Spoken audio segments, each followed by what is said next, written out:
fans, and welcome to Delaware Speedway Racing on Rogers TV, presented by Oil Guard. There you see it's a beautiful Friday night just outside of Delaware, Ontario. We have a great card for you lined up tonight. We have the V8 stocks. About 15 cars registered for the V8 division tonight.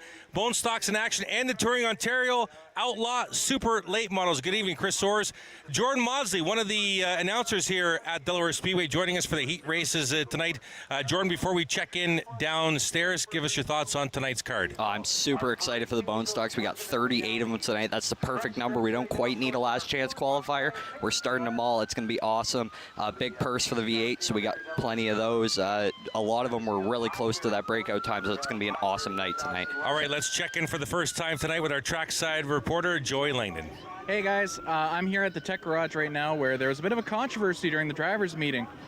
There seemed to have been an issue with the computer of the records, because the 15 of Sterling Roberts from the Bone Stocks, the 22P of Miss Penny, and the 31 of Michael Verburn were absent from the board at first, and then the 22P and the 31 were added to the back of Heat 3. They have not finished above 31st this year, so Heat 3 is an interesting spot for them.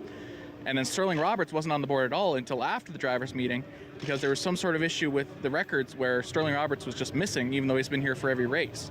He's being added to the back of Heat 2, and because there's no last chance qualifier, it's not a huge deal. Neither of those three cars are in a points chase for the championship. Miss Penny might be going for the top female driver championship, but still quite a bit of a long shot in that. So no huge harm, no huge foul there. Where there is an issue is Clutterbuck, the 72 from the V8s, missed the drivers' meeting, and he was scheduled to be on pole for the first heat race of the V8s. He now loses that, goes to the back of Heat 1, and he's in a points chase right now. He still has an outside shot at the championship. So a huge blow for the 72 team. Back to you guys. All right, thanks, Joey. Really checking us in at the top of that broadcast. He did mention no last chance qualifier for the Bone Stocks. I remember the first week we had over 35 cars or something like that, Jordan, and they had a last chance, but they haven't had one since. I talked with Russ Erland. He says, well, these guys pay money to come here and race. Why not let them race, right? Oh, yeah, absolutely. And, I mean, 38 is like that perfect number. If they had any more, then it's too many to put on this track, this half mile here. They get too, cluttered up going into turn one and stuff like that, especially on restarts. It's just too much for these inexperienced drivers. It's too much to wad up race cars like that. So 38 is just a perfect number to throw them all out like that.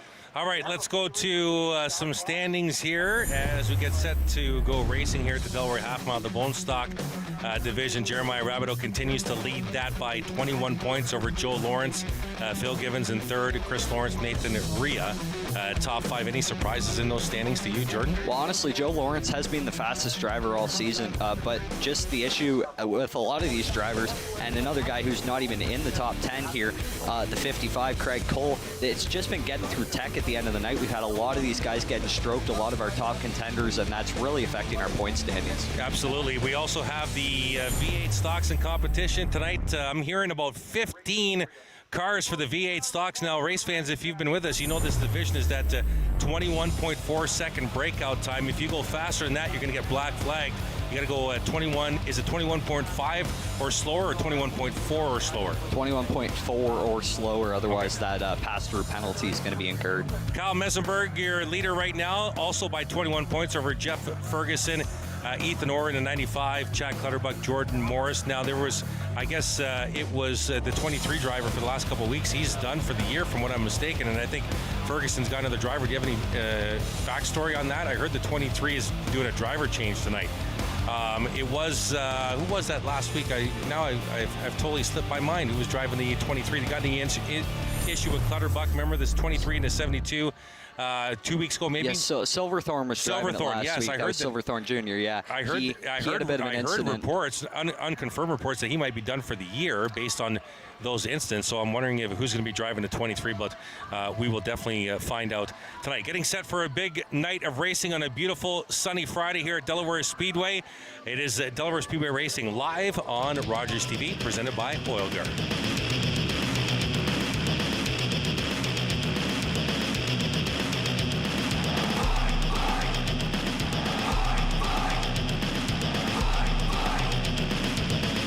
Top to bottom, no drip rust protection at Oil Guard goes right to where your car or truck needs it most. From the engine compartment to the door panels and 8 points in between, Oil Guard has you covered. One Oil Guard treatment will help you duck the rust for 1 full year.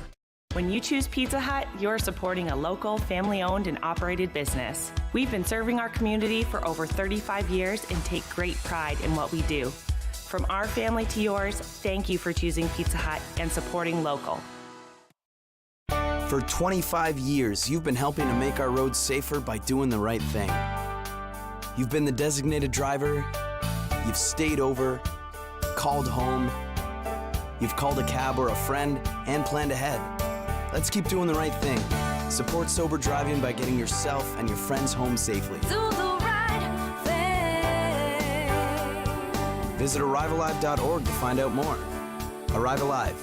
Drive sober.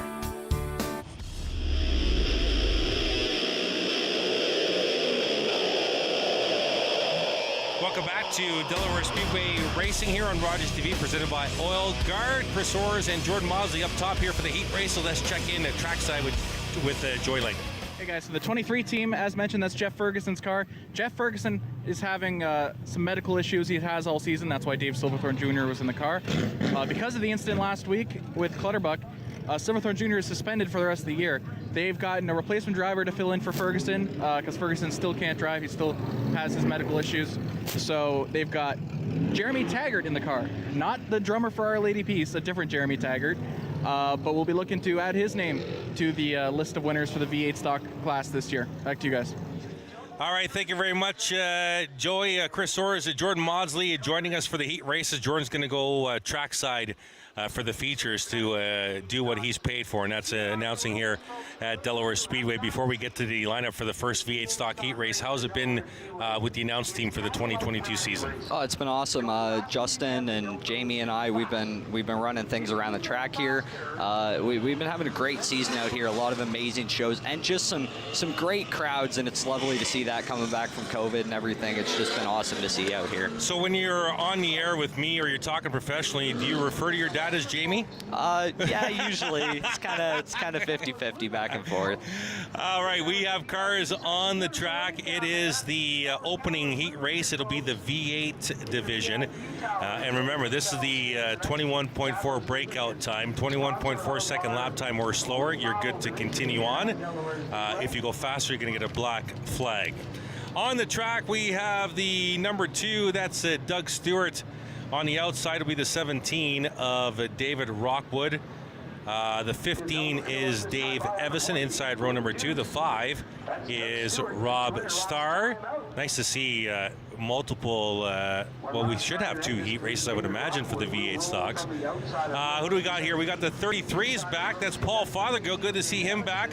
The 91 is Cody Coburn. The 56 Super Stock is racing the V8s. That's Darren Thurkettle tonight. And there you see the blue 72 at the back. That's Chad Clutterbuck. But nice to see more cars in this division tonight. Yeah, it's awesome. I don't think I've ever seen 2 V8 races in one night before, so that's great. Yeah. And on pit road, we've got the 01 truck of Blumendahl. Yeah, Devin Blumendale. He's down there. It's great to see him back out. Haven't seen that truck in years. Yes, that is awesome. So the lights are off on the Pace vehicle. Thanks for joining us for another evening of racing here at Delaware Speedway here on Rogers TV. Getting set, heat race number 1 for the V8 division. Remember, 21.4 seconds or slower, and you are good to go. We are racing at the half mile.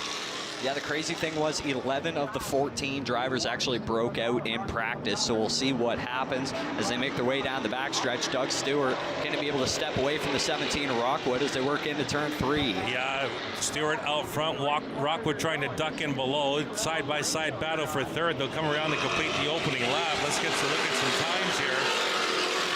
Everybody right now in the 22-second, 23-second because of the fact that they started the heat race from a slower pace coming out of turn 4. This is going to be their first full lap at full speed. Stewart getting in of Dave Evison now to the inside of Rockwood looking for position. And Fothergill coming in the black 33. 21.4s, there's a 21.46 by Evison. He just got in just in the nick of time. Front 5 trying to break away. There's Stewart 3 wide into the corner. Fothergill in the 33. Evison in the middle. Rockwood up top. There's the 5 as well of Robbie Starr. Stewart will lead this lap at the line. 21.43 for Fothergill. He's right there as well. 21.42 for Rob Starr.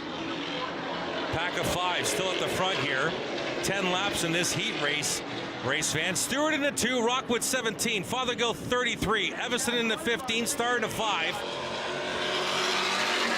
And we did have a couple of drivers broke out. The 72 of Clutterbuck, the 56 of Third Kettle. Third Kettle threw out a 21.18, Clutterbuck a 21.5, 3 wide into turn 3. Rockwood looking for the lead. So a couple of drivers getting penalized, Jordan. Yeah, Third Kettle and Clutterbuck both down pit road. They're both back out on track now on the backstretch. Both of them stayed on the lead lap. Rockwood getting really loose there. Evison's lost this pack now. Fothergill, the new leader in the black 33. 4 to go this time by. But that pack of 5 trying to stay together. Oh, Fothergill's going to get nailed. That's a 21.09, Jordan. Also, Rob Starr at 21.3. Yeah, Cody Colburn also at 21.3. So we have 3 black flags. We'll see how Scott Mackey, the flag man, handles this, because 2 of them are in this pack.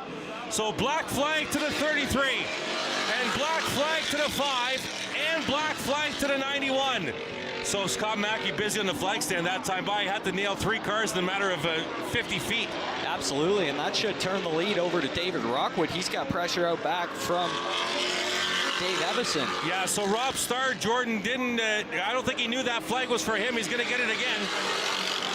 The 5 white, currently 4th on the track, is getting a black flag. So Fothergill and Colburn down pit road. 1 lap to go next time by. Your leader is the 15 of Evison. Oh, Rockwood got nailed too. 21.16, yes sir. Evison also ran a 21.3. Evison. Doug Stewart should be your leader now. Yeah, with a 21.4 flat. Yeah, Evison 21.2. Doug Stewart's on pit road. Wow, who's going to win this race? Is it going to be Third Kettle? I think Paul Fothergill's in the lead now. No, he just ran a 21 flat. Yeah, Scott Mackey right now at the flag stand, ladies and gentlemen, is trying to figure out who the leader is to flag the correct car. I can see in the tower over here, they're trying to figure out who the leader is too. We should have 1 lap to go, but who's going to get the white flag? White flag to somebody. To Doug Stewart, I believe. Fothergill just threw out a 21.2, so he's done again. Fothergill's last time was a 21.2. There's a little chaos going on here with this V8 heat race. We've had about 7 leaders in the matter of 3 laps. Who's going to get the checkered here? It's going to be Doug Stewart, I believe, in the 2. Doug Stewart, I believe, gets the checkered flag. Oh my goodness, Jordan, that was a hot mess. He ran a 21.3 on the last lap. Chad Clutterbuck ran a 21.1 on the last lap. Rob Starr ran a 20.7 on the last lap. All 3 of them broke out on the last lap. Oh, I don't even know who's going to get this. Stewart comes around at speed. So Stewart just came around with Clutterbuck. You saw it right there, race fans, at speed. I'm not quite sure who the winner of this heat race is. And when he just came around again, it was another 21.3. Now here's the journalist in me, Jordan.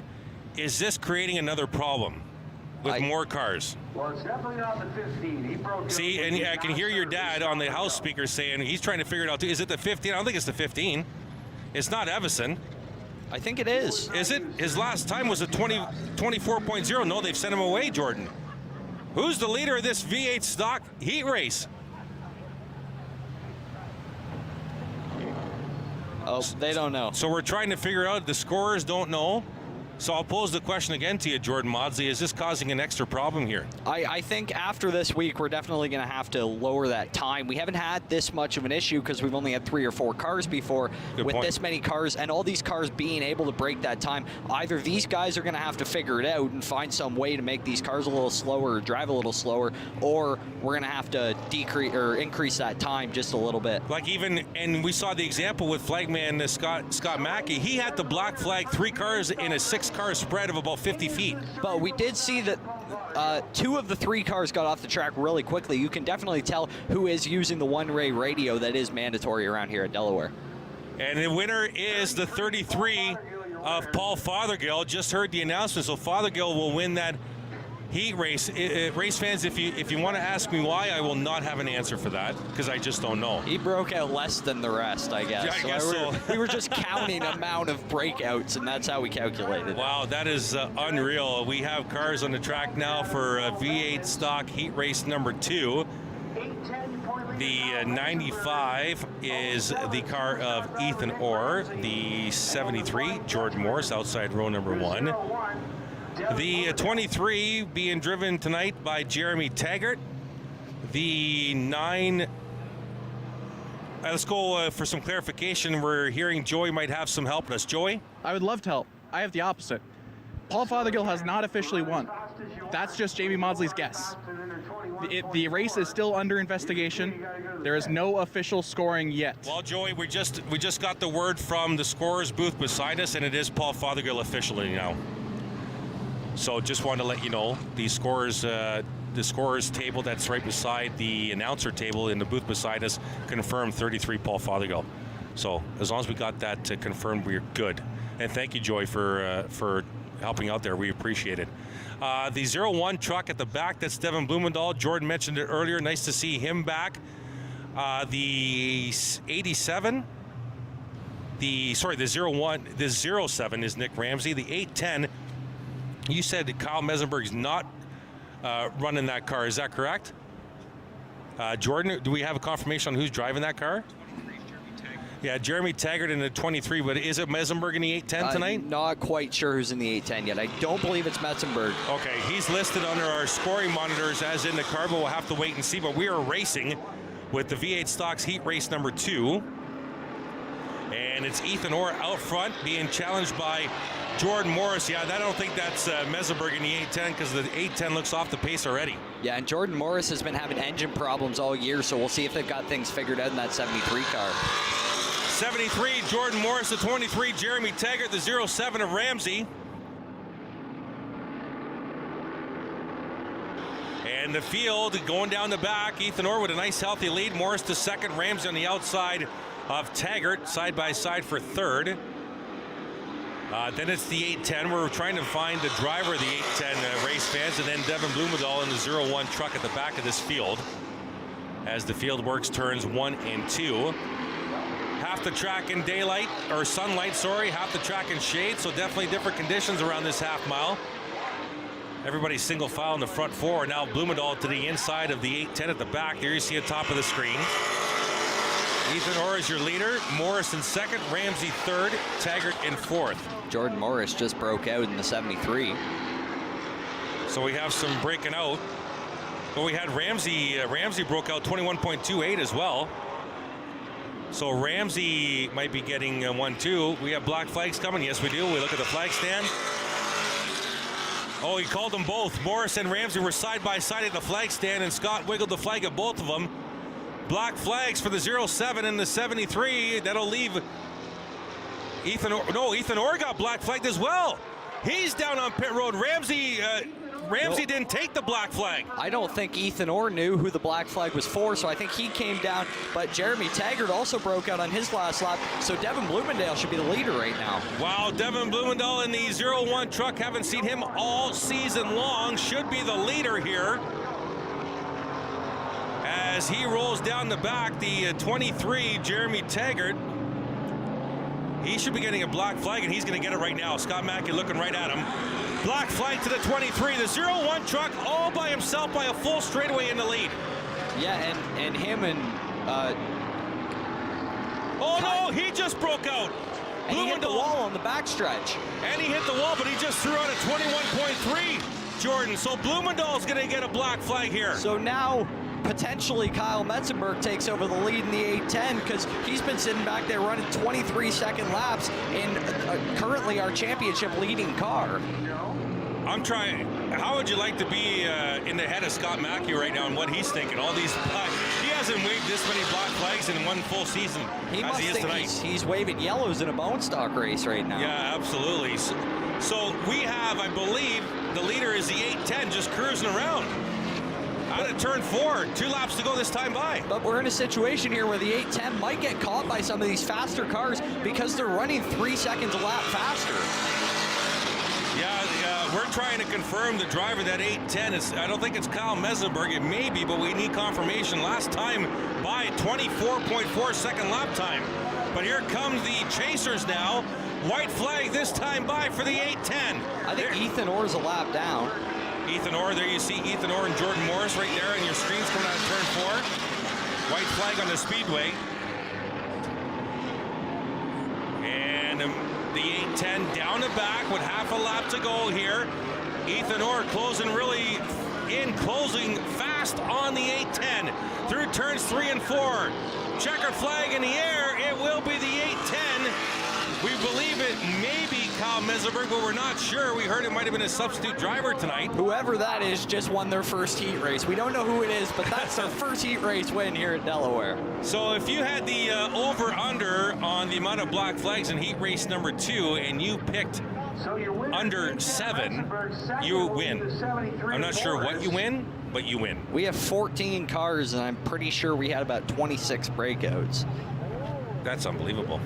That is unbelievable. So you think they might need to think about bringing that lap time down more, make it faster? Yeah, I think they're either going to have to make that faster, or these drivers are going to have to make the adjustment. And I was also looking at this, like the 810 was a few seconds off the pace in practice. I thought that was going to have some championship implications. And after this, apparently it's not going to matter. Yeah, absolutely. There you see the winner of the V8 heat race number 2, the 810. I think it might be Kyle Mesenberg. He will not get out of the car during the heat race celebration. When we come back, we'll shift to the bone stocks. There they are. Rogers TV, Delaware Speedway Racing, presented by Oil Guard.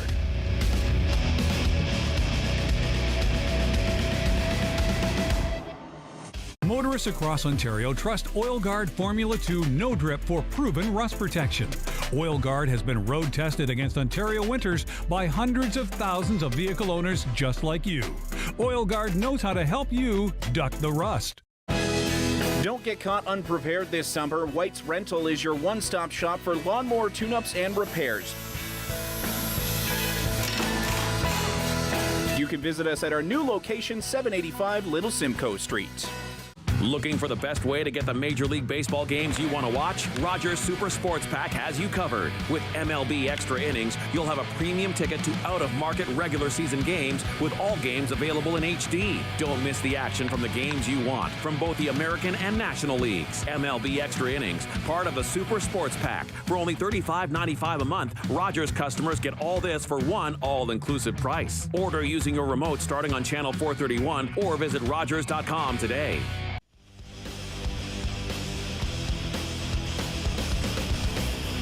Welcome back to Delaware Speedway Racing on Rogers TV, presented by Oil Guard. What a beautiful night here. Chris Soares, Jordan Mosley joining us for the heat races tonight, top of the tower. Of course, we have Joy Langan reporting trackside. Here you see bone stocks on the track. 38 cars joining us tonight in the bone stock division. Jordan, the numbers in the bone stocks have just been incredible. Yeah, awesome. We had a few weeks where we had to park some for the feature, just number issues, but we've gotten it down to a manageable number. The BT Racing crew, they bring 5 or 6 every single week. That definitely helps with numbers. They've been really helping to grow this division. So it looks like we're probably going to have 3 heat races with 38 bone stocks joining us tonight. Looks like 12 in this heat race, as you see the white flag from the starter stand with Scott Mackey, and there you see just some of the big crowd we have here on a Friday night tonight for some great racing. The super late models in the house tonight. They're fast and they're loud, and they're going to be exciting as well coming up. Later in the show, lights are off on the Delaware Speedway Pace vehicle. The 89 Bonnie Sue Sterrett, the pole car. I think that says 89. I think, yeah, it is the 89. Inside row number 1. And the 88, looks like the outside row is 88, if I'm not mistaken. I could be wrong. Hard to see that blue kind of teal number. I believe that's the 06 of Sarah Wheel. Okay, thank you very much, Jordan. All right, green flag. We're racing bone stock heat race number 1. Sterrett takes a shot from the 69 of Mitchell Rawlings into turn number 1. And the 89 slow on the inside. Oh, the 44's around and straightens it right up. Eric Martin lost the back end of that.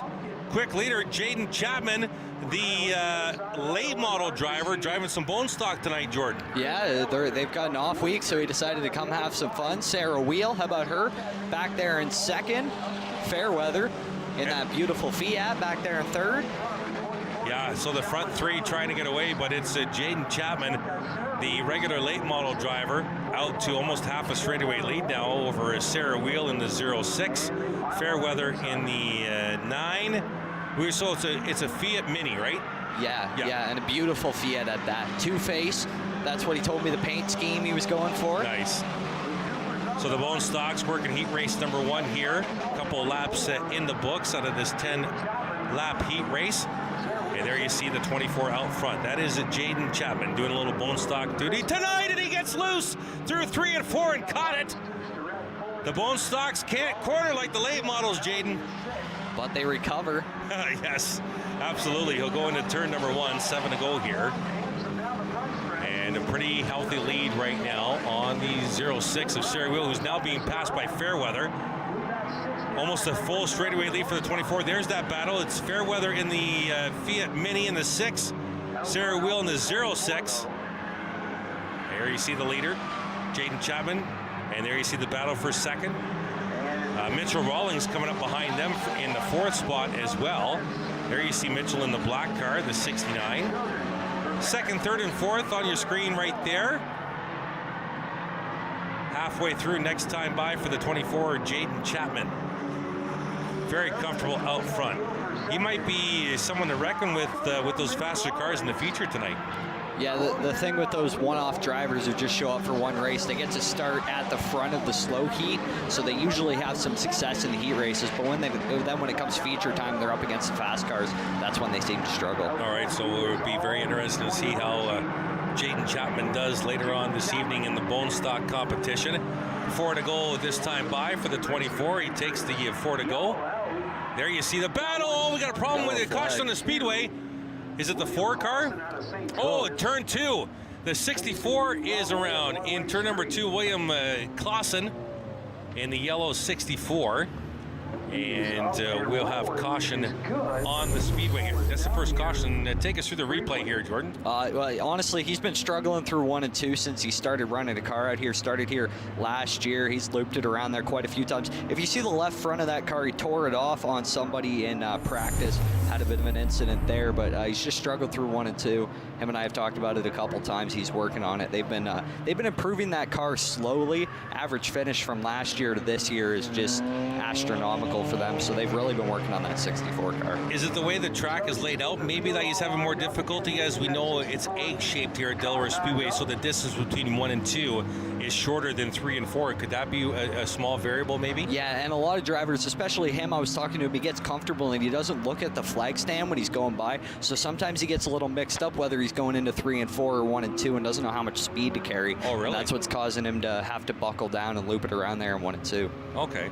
Oh, yeah, next time you talk to him, maybe tell him if you see lots of fans on the hill to your right, then you're going into turn 1. I just told him to pay attention a little more. Yeah, absolutely. Yeah, when you get in a feature race with 37 other cars, you're going to need to pay attention. Absolutely. That's for sure. All right, so we're trying to gather this field up here with 5 to go. This is bone stock heat race number 1. And it's going to be the 24 of Chapman up front with the 6 of Chris Fairweather. Everybody catching up to the back of this field. They're going to stack them and re-rack them here. And I believe we'll probably get the white flag next time by. DelawareSpeedway.com for ticket information. Race fans, we've got some great cards coming up during the 2022 season here at Delaware Speedway. A doubleheader coming up, I think late September, early October, including a Monster Jam and some stunt bikes, I think. Oh yeah, lots of awesome stuff getting ready to happen. Supercross on that monster truck weekend as well. Lots of great stuff lined up here at Delaware Speedway. So a Supercross as well as the stunt bike, so an actual Supercross? I think Supercross is the same day as... Oh, I'm interested in that. I love watching Supercross. That is awesome stuff. Maybe it was just the stunt bikes. Oh, here it is right here. September 30th, October 1st, Monster Truck Throwdown. Oh, freestyle motocross. Yeah, so the kind of the stuff that you see on the X Games, right? The summer X Games. I would think doing some jumps and doing some aerobatics with the bikes, which is crazy in itself what those guys can do. Unbelievable. How about Jaden Chapman taking the outside here? Always elects the outside this season in his 13. You like that late lane model choice by the leader in all divisions this year? Yeah, I think it's worked out in every division but the V8 division. They run a little different tires. And the Super Stocks, it hasn't been as effective for anybody but really the 93. Nobody else has really been able to utilize that outside as well. And I know that they've been talking about maybe bringing in the choose option, but that's probably not going to happen this year, maybe 2023. I don't think the Bone Stocks can handle that, but I mean, we'll see. I think every other division might be okay, but the Bone Stocks, it's a beginner class for the region. We're back to racing here. Bone Stock Heat Race number 1. Fairweather will grab the lead early. Here comes a Chapman in the 24 back on the outside. 5 to go here, and a great run by the 24. Making a cameo tonight from the late model division is the 24 of Jaden Chapman. And Fairweather drops to second. 69 of Rawlings up to third. Pelly in the 77. Orange 77, there you see Pelly diving underneath the 69 of Rawlings, looking for a spot, grabs the third place spot. Rawlings trying to fight back on the outside. There you see Fairweather in the Fiat Mini in second spot, and there is your leader, Jaden Chapman, out of turn 4, 3 to go this time by. Yeah, Fairweather, he corners that car really well with that short wheelbase. He just doesn't quite have the speed of the bigger cars on the straightaways. That's where that 6 lies a little short. 6 is Fairweather, 77 Pelling, 69 of Rawlings. Battle for second into turn number 3. 2 laps to go this time by. And Pelly trying to get a little inside of the Mini there of Fairweather. 2 to go. Bone Stock Heat Race number 1. Now Pelly to the inside of Fairweather in turn number 2. Up the hill, down the back here at the half mile. Here's Rawlings with a great run. 3 wide down the back for second position. And Rawlings will quickly dive out of that battle. looking for the second spot. White flag on the speedway. Yeah, Rawlings' dad always says the most important thing, preserve the equipment. He made a veteran move to pull out of that. No last chance qualifier tonight. No chance, no reason to wad it up before the feature. Pelly up to second. Here's Rawlings to the inside of Fairweather for third. Here comes the leader out of turn 4. It is the 24, Jaden Chapman. Checkered flag in the air, and Chapman will win Bone Stock Heat Race number 1. Here's Pelly for second spot, and Fairweather will edge out Rawlings for third. Followed by Mitchell Rawlings in fourth, Joe Kick, Sarah Wheel, Mark Lamont, Bonnie Sue Starrett, Jordan Fiddler, Jesse Herzl, Eric Martin, William Clausen, and John Schulstis. And that is the heat race number 1 for the Bone Stock division. When we come back, we'll continue with Bone Stock Heat Race number 2.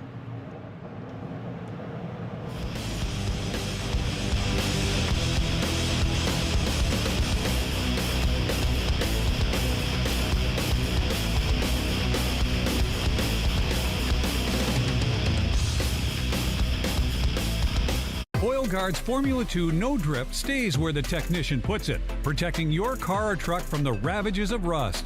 With no messy residue on your driveway or garage floor, OilGuard Formula 2 No Drip is proven rust protection you can trust. Hi, I'm Jennifer. And I'm Allison. Coming up on the next parenting show, we're talking about chore wars. If you don't have kids that are helping out, we're going to show you how to make them accountable and enjoy it too. That's only on Rogers TV. Do you have something to share? Let everyone know about your next meeting, your need for volunteers, or your fundraising event on the Rogers TV Community Billboard. Send us your words and we'll bring them to life on Rogers TV and rogerstv.com. When it's time to spread the word, go to rogerstv.com to add your announcement to the Community Billboard.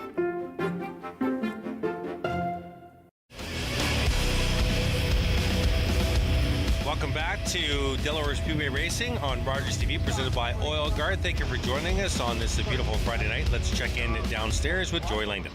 Hey guys, so you guys are talking about Jaden Chapman. You're actually missing something. Jaden Chapman's pro late model program for the season is done. He took the car in to work on it over the week, and he's noticed that the engine is unsolvable. Now, what they're going to do for the late models for the rest of the season, they've got Joe Lawrence's old late model that Joe Lawrence is going to put the number 13 on, and he's going to drive for the rest of the season. But Jane Chapman, his late model program is done. I asked him, is there a chance you're going to run the 24 in the bone stocks for the rest of the season? He said, well, we'll see how tonight goes. Tonight's gone pretty well so far, so maybe we'll see Jane Chapman again after tonight's feature. Back to you guys. Yeah, interesting. So the 13, Jaden Chapman will not be driven by Jaden Chapman in the late model rest of the season. He was, Joy was saying Chris Lawrence going to jump in there. That's news to me. Yeah, that'd be nuts. Wow. Might shake up the points. We don't have late model points for tonight, but we'll see how that affects everything. Wow, that's great insight. That is awesome. White flag on the speedway. Oh yeah, my apologies. That's Joe Lawrence, not Chris. Chris is too busy with a stable of 55 cars in the bone stock. That's exaggeration, of course. What, he's got 7, Jordan? Usually brings 6. He's got a nice program. You can rent one of those for $300 and bring it out and race it, and then you just decide whether you like racing for the night. And really? That's kind of how he works. He crews your car and works on it the whole night. What if you wreck it? Well, that's on your dime. Then you got to pay for that. But yeah. Just $300 to rent a car for the night. Interesting. Pace car drops down to pit road, getting set for bone stock heat race number 2. Out of turn 4. And we are racing the 18 as Wade Thorne on the point. And they go into turn number 1. It is, and the 59 is a Cassie Howard. And they're all stacked up 2 by 2 by 2. Now 3 wide into turn number 3. It is the 18 of Josh Flanagan on the inside. Cassie Howard in the middle. The 85 is Tyler Wheel. And the 00, Jay Cox pushing them through. Still 3 wide. Wheel will get the spot out of turn 2 and down the back. Cox will make it 3 wide for second, just behind the 85. There's the 00. And here comes Jay Cox to the front of this field. Yeah, good decision by Cassie Howard. She backed out of that one, saw things were going south. Jay Cox slides it up the track, up near the wall. Oh, we got a wreck! The 25, the 7's around, hard on the inside wall. A couple of drivers doing some great jobs of getting through that mess as we have a caution on the speedway. A lot of damage to Vanderwitz. The right rear, heavy hit along that inside pit wall. The 25, Adam Genereux, also involved. Now, I saw it when the 25 was already spinning, so there might have been contact. Take us through the replay here, Jordan. Yeah, watching them come out of turn 4 here. You saw Cox got up near the wall there, and then looked like the 7 got down into whoever this was on the inside. Looks like one of the Strat cars. I didn't get a number on that. I think it was definitely a 19 that came through there. It looked like the black 7 came off the wall. Look at the 7. Heavy damage on that right front, obviously off kilter. The 7 bounced off the outside wall into that maroon car, Jordan, and then down into the 25. I didn't catch a number on that maroon vehicle. Here's another shot at it here. See him come, the 7 come down, the 25 goes around, catches the left rear of the 7. That's 20, is that a 22? 21C? That's not Jason Lovey. No, it's not Jason. It's a definitely, is it a 22? I don't have a 22 on my scoring sheet. We got the 32, Sean Fusil was in. Might have been Sean, Sean that's right. Fusil got into the 7 originally, and then it was the 71 that had contact on the inside. Oh, 71, okay. I believe the 71, the Old Spice car. The 77, sorry.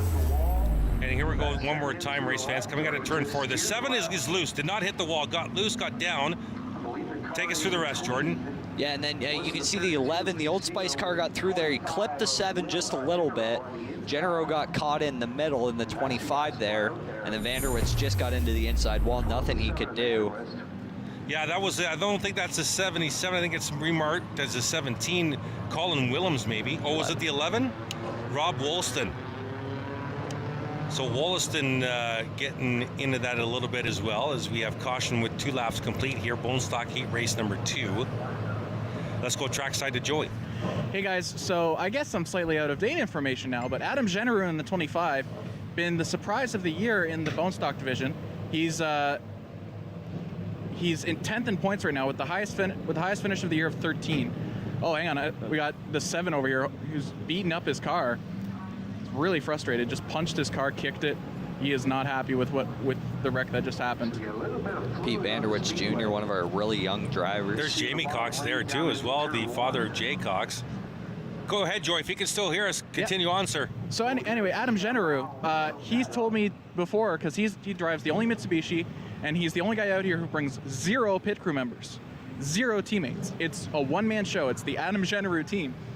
And he's told me that his strategy every week is just avoid wrecks, avoid contact, finish top 20 every week, and see what points happen through that. He's inspired by Chris Lawrence, who won last year's championship without winning a single race. However, now the one-man team's got to fix whatever damage just happened out of that wreck, and that's going to be a lot more difficult than, say, for number 7, who has a full team. Back to you guys. Yeah, absolutely. And there you see the 25 outside the 15 of Sterling Roberts. I don't think there's too much damage. Maybe a little right front issue. Oh, we got a red flag on the speedway. Oh, they're cleaning up the track just going into turn number 1, so we had a spill. There you see it right there, race fans. So they're going to be spreading out the quick dry. And you can see it comes from the inside pit wall, so that would have been from when they were dragging the 7 off the track. It would have been leaking some oil there. So cleaning up continues here at Delaware Speedway. 2 laps complete out of 10. Bone Stock Heat Race number 2. More coming up on the other side of the break. It's Delaware Speedway Racing on Rogers TV, presented by Oil Guard. Top to bottom, no drip rust protection at Oil Guard goes right to where your car or truck needs it most. From the engine compartment to the door panels and 8 points in between, Oil Guard has you covered. One Oil Guard treatment will help you duck the rust for 1 full year. When you choose Pizza Hut, you're supporting a local, family-owned and operated business. We've been serving our community for over 35 years and take great pride in what we do. From our family to yours, thank you for choosing Pizza Hut and supporting local. Hi everyone, my name is Dr. Mario Elia, and I'm the host of a new show here on Rogers TV that we're calling Keeping London Healthy with Dr. Mario. I'm a local family physician here in London, and I'm very excited to be working with Rogers TV on this new format, which will give us an opportunity to explore all sorts of topics related to medicine and health. So tune in Wednesdays at 6:30 p.m. We'll see you then.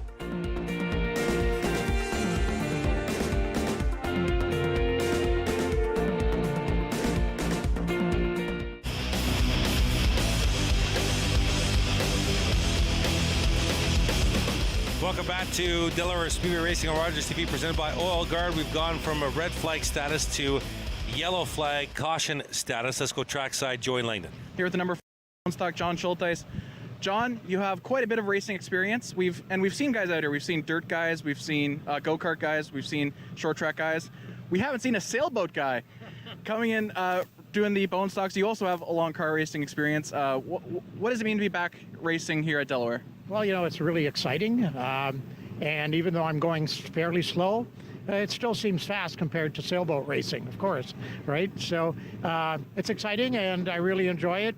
And Chris, the owner of the car who rents these cars, he does a great job, you know, maintaining them and making sure that his clients are happy. So you were based out of the British Virgin Islands until relatively recently, which I think you definitely beat Jordan Fiddler for the furthest journey to Delaware. So, but you're back here in Canada, and can we expect to see you out here at Delaware much more? I'll be up for 2 more races with Chris's car here, the same one that I'm racing, and hopefully I'll get a little bit better, you know, with more seat time. Now, just real quick, is there anything you can take from sailing that you can take to the bone stock track? Nothing at all. Nothing at all, no. Just racecraft, right? That's correct. That's correct. All right, well, good luck the rest of the way, and we hope to see you again. Thanks very much. Appreciate it. All right, back to you guys. All right, thank you very much. That is awesome. And, you know, I kind of do watch a little bit of a sailboat racing once in a while. I'm a fan of the America's Cup. I like the speed they put into those new boats over the last few years. Wow.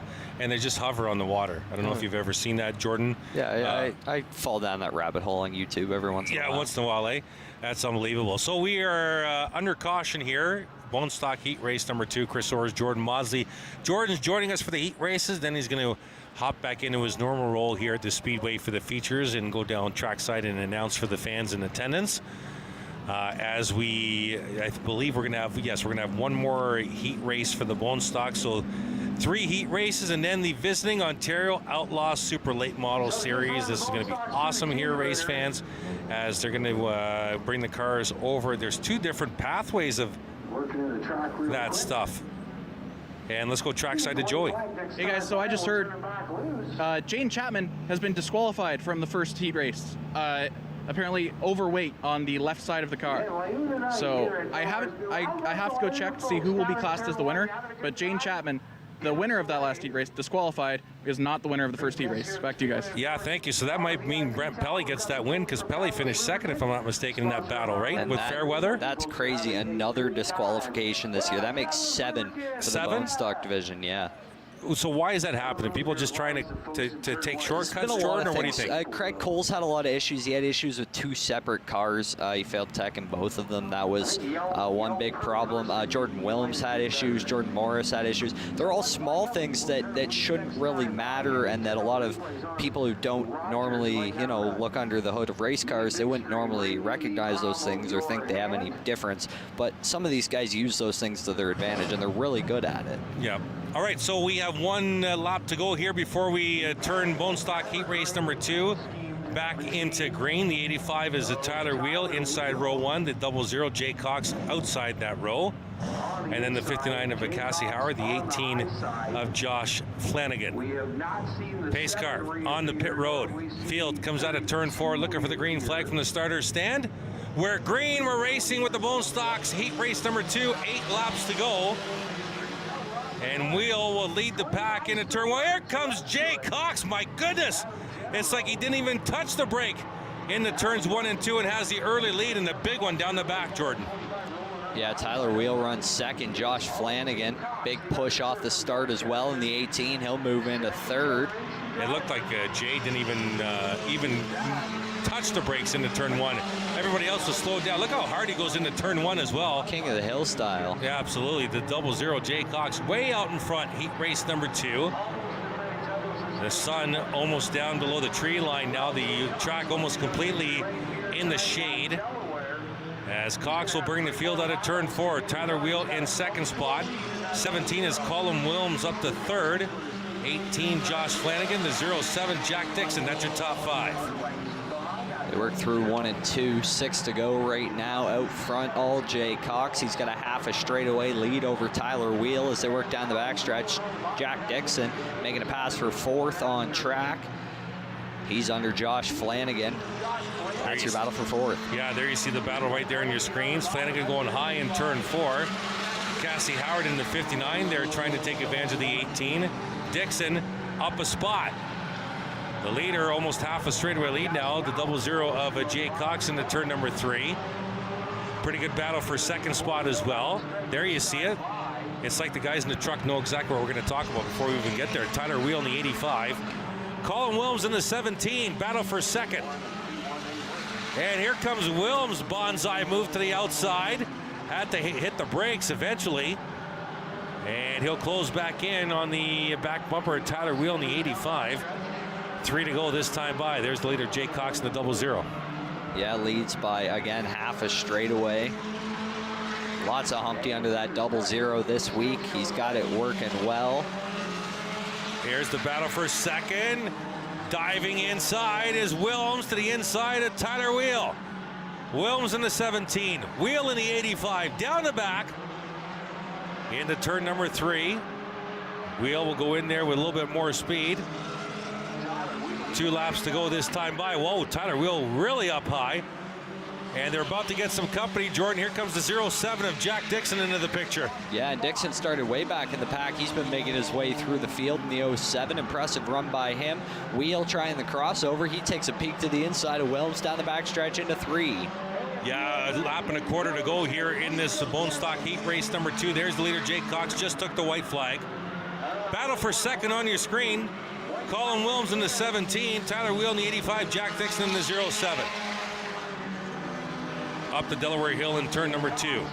Down the back, Wheel in the 85, Dixon the 07. The leader through turns 3 and 4. It's going to be Jay Cox, checkered flag in the air. He'll win bone stock heat race number 2. Out of turn 4, the battle for second. It'll be Wilms, Wheel, and Dixon, second through 4th. And then the rest of the field, including Josh Flanagan rounding out the top 5, Adam Genereux in 6th, Cassie Howard, Stan Cook, Rob Bolliston, Katie Starrett, Sterling Roberts, and then the drivers that did not finish, I believe Pete Vandermeers Jr., Sean Fusil, Jason Lovey. And that will be the conclusion of heat race number 2 for the Bone Stocks. There is your winner, the 00 of Jay Cox. When we come back, we'll go to heat race number 3. You're watching Delaware Speedway Racing on Rogers TV, presented by Oil Guard.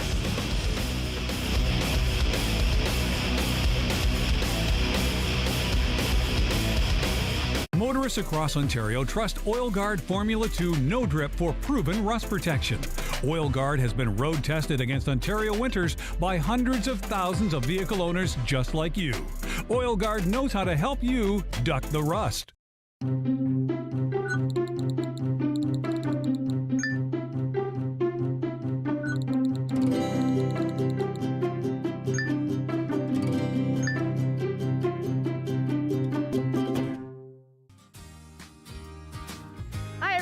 My name's Ranger M, and I work at Catfish Creek Conservation Authority. I'm the community outreach technician, and that means I do a lot of this, chatting about all things nature and conservation with kids, adults, teachers, everyone. I love to knowledge share, and that's just what I'm going to do with you. So come on, let's go learn with Ranger M.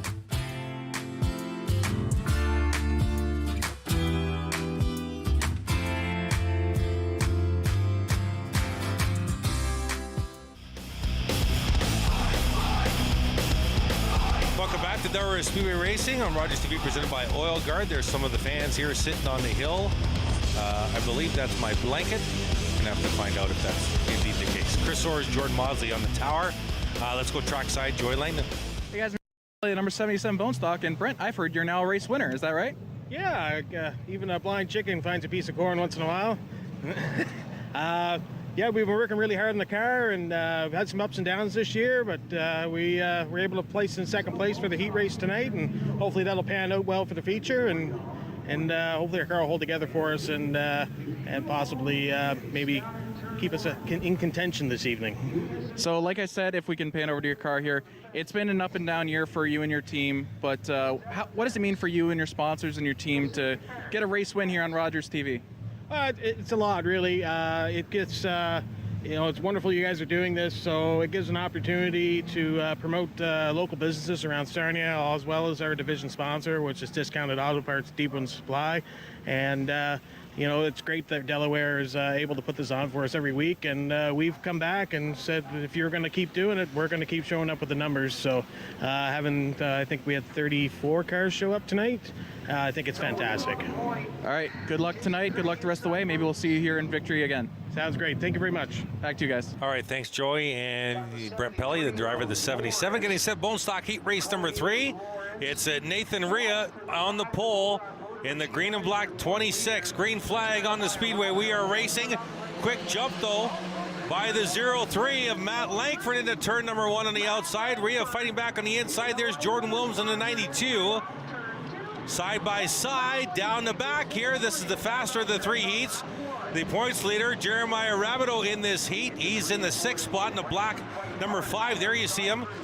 And being passed on the inside by Joe Lawrence as well. So these front 7 cars trying to get away. 3 wide into turn 1. Lawrence hard into the corner on the inside. Lawrence and is the 78 just behind on the right side of the picture, off screen, side by side with the points leader. Meanwhile, it's Langford out front. Rhea and Wilms side by side for second. 3 wide for third. Here comes the points leader in the 5 on the outside. So the front 6 trying to get away, Jordan. Yeah, Rabideau 3 wide with Gibbons, and he's got Lawrence pinned to the inside. That's your points leader on the outside. On the inside, second in points. They run side by side on track down the backstretch into 3. The Civic on the outside. Rabideau, your current points leader by, I believe, 12? 21, I thought. 21, yeah, yes, 21. sorry. As they work down the backstretch now. Yeah, the pack now into turn number 1 is Langford out front, Wilms, Rhea, Givens, your front 4. And then 1 and 2 in points side by side. And Rabideau's going to get caught behind the 26. Joe Lawrence, the 78, will try and get to the inside of Rhea. Oh, Givens is loose in front of the 78. 78 trying to push him through the corner. And he will push him all the way down the front stretch. And those are both BT racing cars hooking up the bumpers. They line up. Gibbons going to get all out of shape in 1 and 2. He's going to save it. Going to let that's Joe Lawrence. Teammate Joe Lawrence by on the inside. Yeah, here's Joe Lawrence, followed by the points leader, the 5 of Jeremiah Rabideau now.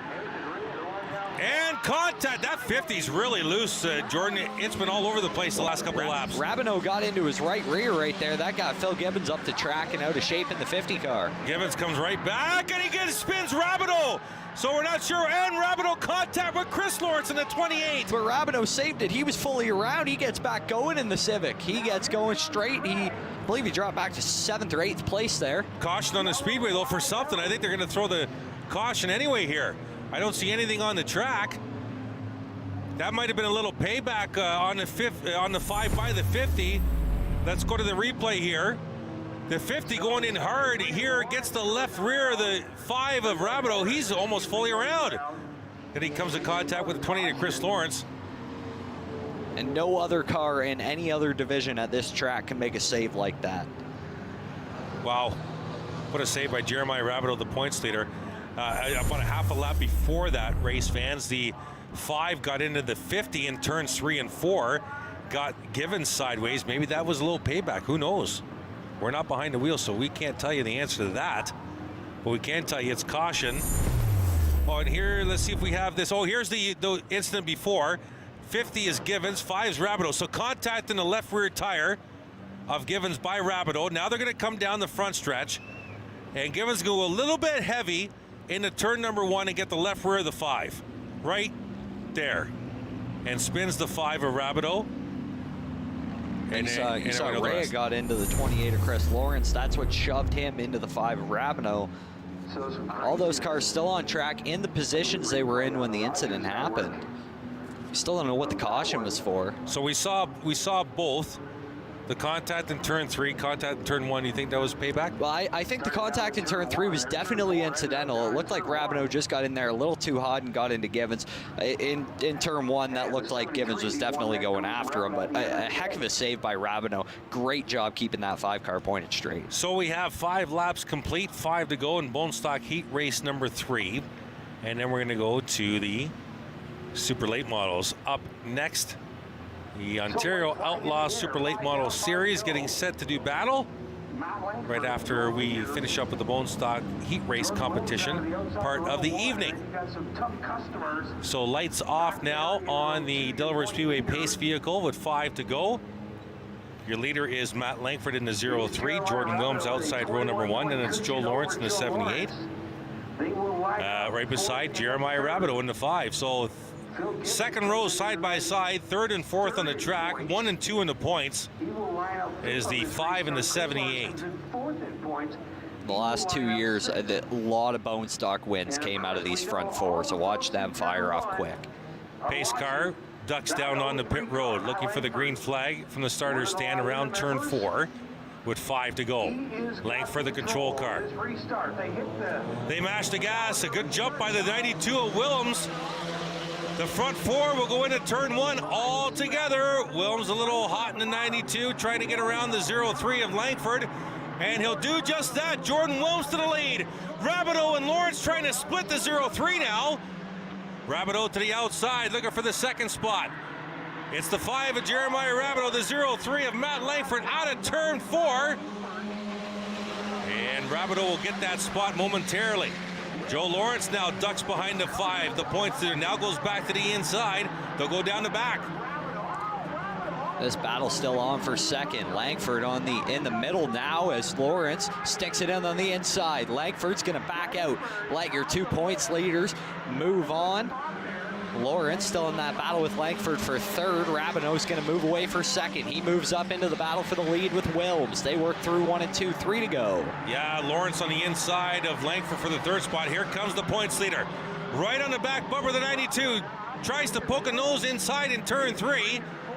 Willems will shut the door. Front 4 all together. Chris Lawrence running out the top 5 right now. And any of these four still have a chance. Less than 2 to go. They work through turn 1. Lawrence tries to stick a nose on the inside of Rabineau. Rabineau now has a shot. The 03 up into the wall. That's just out of the exit of turn 2. Something wrong with the right side of Langford's car. Yeah, there's the 03 of a Langford. So the pole sitter now the cause for the caution here with 2 laps to go in this bone stock heat race number 3. I didn't see. Oh, maybe we have something on the replay. Here's the 03 right here. Jordan, take us through it. Yeah, he just slid up the track. For some reason, that happened to him again. He said the brakes were locking up on him, and he wasn't able to quite turn the car. That happened to him once in practice early on. I talked to him about that in the driver's meeting. Tough break for the 03, but we hope they can get that fixed before the feature.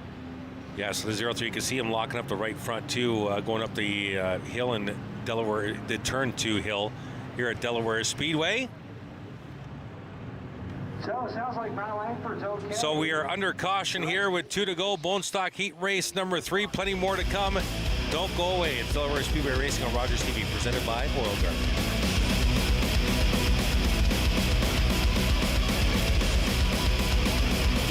Oil Guard's Formula 2 No Drip stays where the technician puts it, protecting your car or truck from the ravages of rust.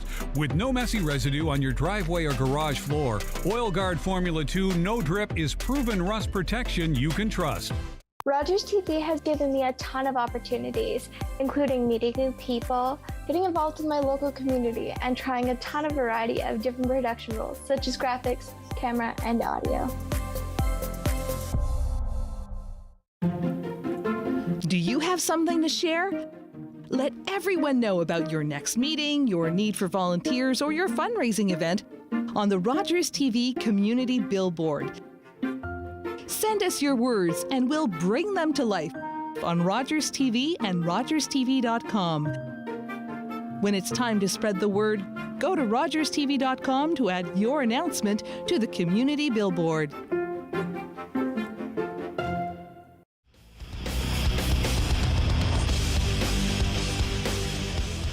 Welcome back to Delaware Speedway Racing on Rogers TV, presented by Oil Guard. Chris Orr, Jordan Mosley up top tonight for the heat races. And Jordan, it looks like the 03 might not even make it to the feature, but you never know. Yeah, rough. We'll see what they can do to that car in the pits. We got probably a couple hours, so we'll see what they can do. He was sitting 7th in points, so that's a tough break for that 03 car. Trackside, Joey Langdon. As I'm here with Adam Generou. As we mentioned, a lot of these teams bring up full pit crews. It's just the Adam Generou show out here, and, well, you've got some damage to fix. Yeah, have a little bit of damage. Don't really know what happened, but it seems pretty minor. Just a couple scuffs and dents there. Really, the hood pins, getting them back to where they actually line up is the key thing right now, but don't really know what happened there. I think I was 3 wide on the bottom. Didn't know I was 3 wide, and I think maybe the 7 got loose and tagged the 11 into me, and then I went for a round trip, and when I saw that outside wall, I flashed back in my head to everybody who's flipped off that wall, so I'm thankful I just looped it, and I had to put a lot of wheel into it, but kept it off both walls. All right, hope to see you in the future. Good luck. Thank you, man. You have a nice day. Back to you guys. All right, back to racing and right to 3 wide action in turn number 3. Lawrence in the 78, Wilms in the 92, Rabineau in the 5. Going to have the white flag this time by.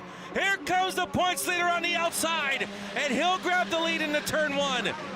Lawrence trying to look at Joe Lawrence. See him sawing the wheel there. Jordan in the turn 1. Absolutely. Just sawing that wheel on the 78. 4 of the best bone stock drivers in the province right here, running 1, 2, 3, 4. They work through 3 and 4 for the final time. Here they come through turn 4. Rabineau, Wilms, Joe Lawrence. Out of turn 4, it'll be Jeremiah Rabineau. And Joe Lawrence will finish second, followed by Wilms, Chris Lawrence, and Phil Gibbons, your top 5. Well, when the points leader wins the heat race and you're second in points, you want to try and finish second. Joe Lawrence did exactly that. It's the best he could do. Yeah, that's the best he can do. Manage to bleed him, to do what you can. It was close, and then Joe Lawrence had a bit of an issue in tech 1 week, and that kind of opened up the lead here. So this is going to open it up just a little more for Jeremiah Rabineau. Good heat race win for that 5 car. Outside the top 5, Nathan Rhea 6th, and Jason Craig, Brian Brooks, Michael Verburn, Donovan Clark, Miss Penny, and of course the 03 of Matt Langford. There is your bone stock heat race number 3 winner, Jeremiah Rabineau. He's also the points leader. When we come back from break, it is super late model time. Delaware Speedway Racing on Rogers TV, presented by Oil Guard.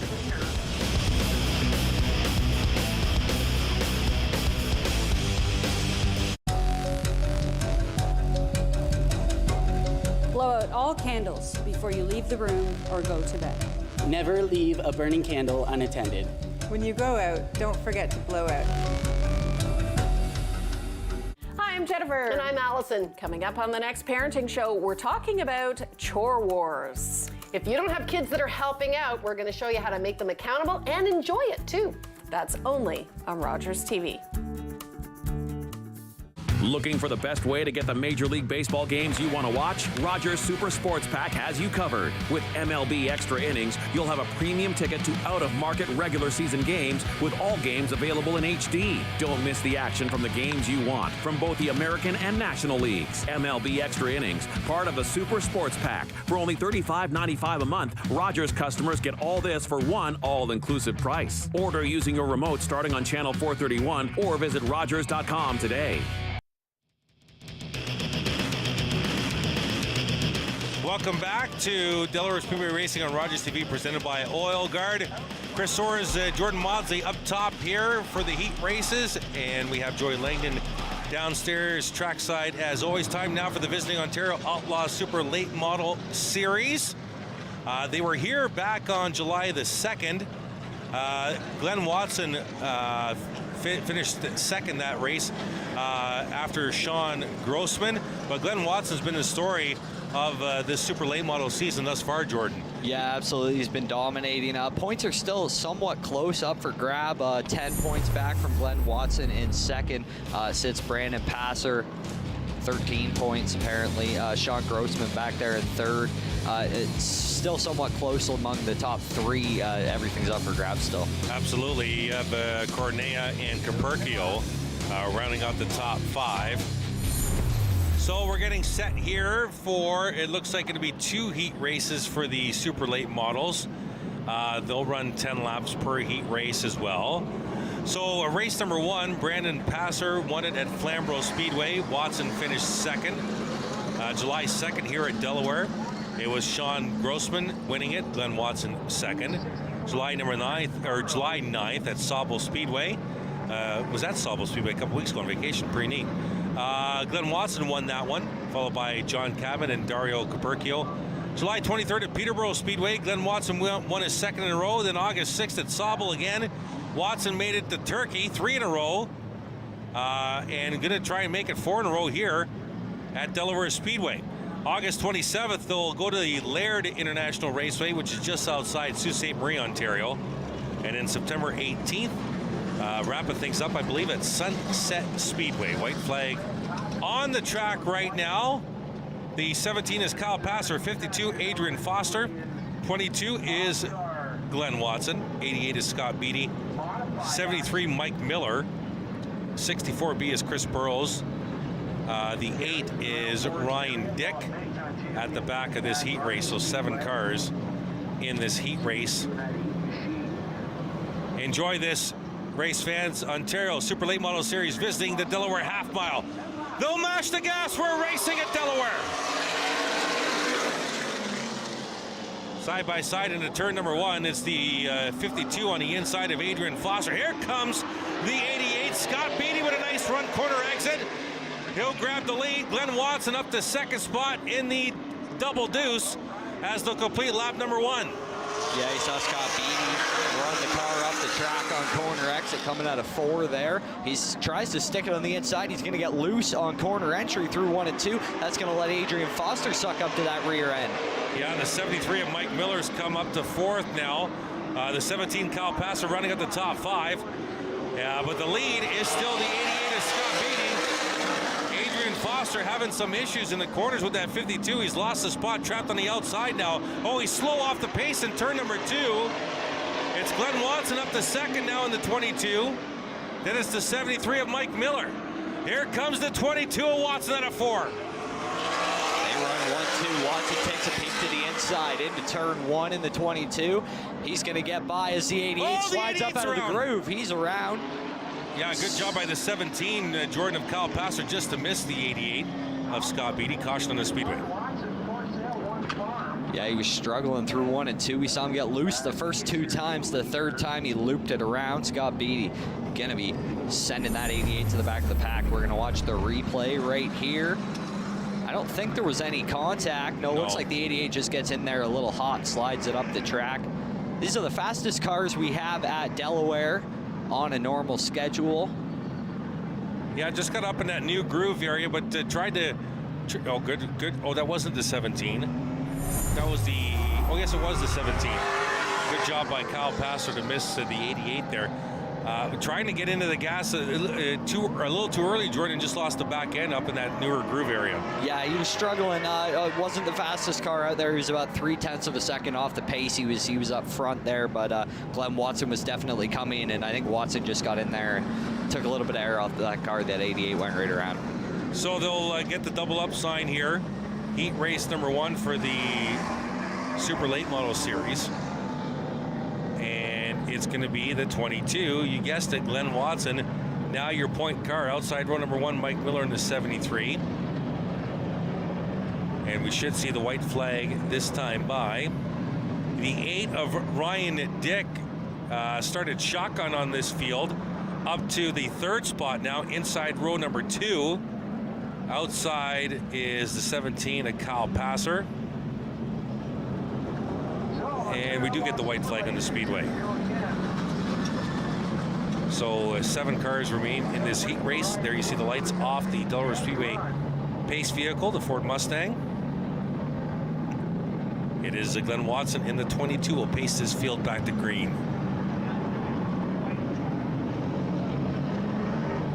And the 88 back in action. That's good to see. Scott Beatty at the back of this field. Glenn Watson in the 22 will pace him out of turn 4 here. They'll already mash the gas. Here they come. Out of turn number 4, we're racing again. Heat race number 1. Watson in the 22, Miller in the 73. Here comes the 8 of Dick on the inside. Now Dick side by side with Miller. That 8 looking pretty strong. As mentioned, Ryan started shotgun on this field in this heat race. Now he's up to 2nd.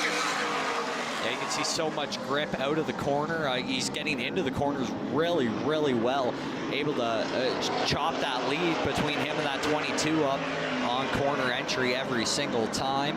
Able to work the center of the corner with that 8 car. Currently a couple car lengths behind the 22. Glenn Watson.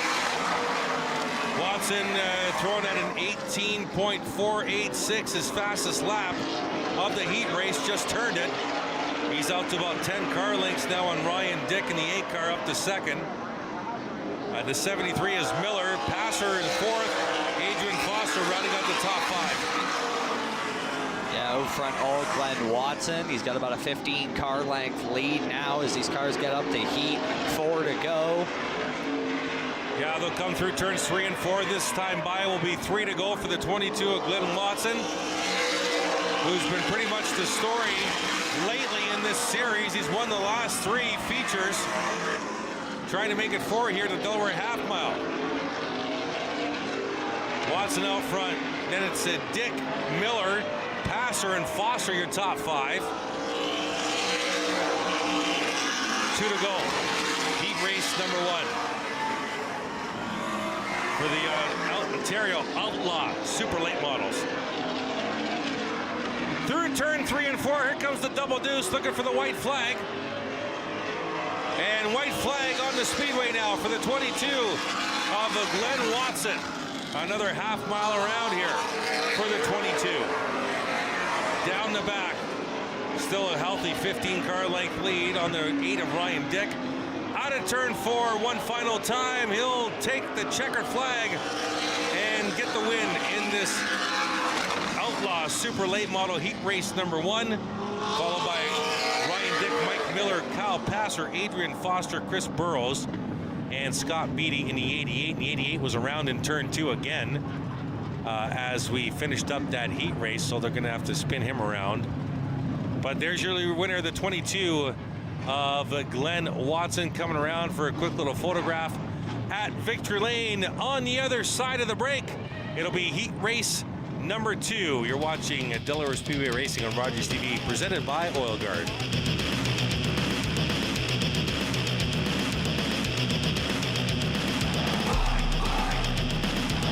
Motorists Motorists across Ontario trust Oil Guard Formula 2 No Drip for proven rust protection.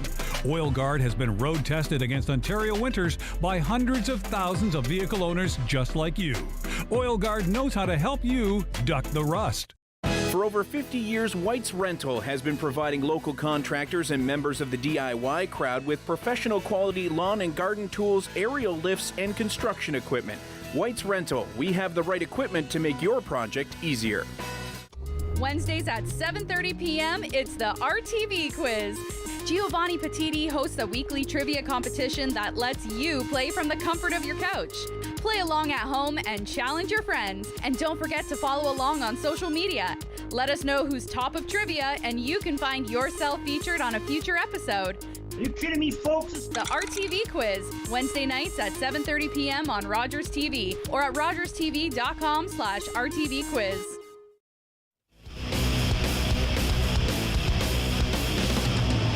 Welcome back. Delaware Speedway Racing on Rogers TV, presented by Oil Guard. That's my hat. That's your hat too, Jordan. I think you're wearing your hat.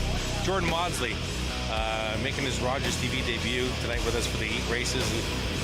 We wanted a little help, and we went to Jordan, who's been fantastic here with the announced staff here at Delaware Speedway this season. Let's go trackside to our reporter, Joy Langdon. Joy? Hey guys, so there was some drama in that last bone stock heat race. Jeremiah Rabideau, more or less, so I'll give the quote exactly. Jeremiah Rabideau got into Chris Lawrence under yellow. Jeremiah Rabideau said, and I quote, "I got confused, I gave him a little love tap." Phil Gibbons, when he got into Jeremiah Rabideau, said, "I didn't like how I was being raced, so I raced hard." Chris Lawrence said, "I guess you'll have to ask him what happened. I just got hit under yellow. Maybe he was confused or something." Take what you will out of that. I'm not putting words in anyone's mouths. Those are exact quotes. But they all finished pretty equally. So if they all start around each other for the feature later, Jeremiah Rabideau needs those points. Phil Gibbons needs those points. Chris Lawrence needs those points. It'll be interesting to see what will happen in the bone stock feature later on. Back to you guys. Yeah, thanks, Joey. And the interesting comparison there, Jordan Maudsley, is that Jeremiah Rabideau is a team of 1 and Chris Lawrence is a team of 8. Well, yeah, that's the scary thing. But what really happened there, if we want to break it down, Rabideau got into Gibbons, and then they had the incident again in 3 and 4. And then I think the problem was under caution, he didn't know who he was going after. So that's why he got into Lawrence. That was the whole issue and the whole debacle. But we'll see if they get all that straightened out before the feature. Yeah, good call on that. Lights off on the Delaware Speedway pace vehicle getting set for Outlaw Super Late Model Series Heat Race number 2. They'll mash the gas. It's the 21 out front. Into turn number 1. Sorry, the 71. My apologies. That's John Cadman at the point. He'll grab the early lead. 0-3 is Dario Capurchio to the inside. In the red 0-3, looking to grab second spot. They'll come out to complete lap number 1. The 51 there is Ethan Cornea. He's up to third spot. There you see the gap between first and second. That's Cadman and Capurchio. Shower of sparks coming out of that bottom of Ethan Cornelio in the 51. Currently sitting back there in third. He's got pressure out back from Sean Grossman in the 29. Yeah, turning laps in the low 18-second bracket. 18.3s for the leader. John Cadman back into turn 1 and 2. Has about a 7-8 car length lead on the 0-3 of Dario Capurchio. Good battle for third on your screen right now. The 51, Ethan Cornea. The 29, Sean Grossman. Capurchio starting to chop up this lead a little bit. Cadman leads by maybe 8 out of turn 2. There's the 29. That's Grossman back up to the front of the field. John Cadman out of turn 4 to complete another lap. Halfway. 5 down, 5 to go. Outlaw Super Late Model Series Heat Race number 2. Currently out front, it is all John Cadman. He's got a 15 car length lead over Dario Capurchio. In the 03, another 10 car lengths back to Ethan Cornea. And then Sean Grossman, Kevin Lay round out your top 5.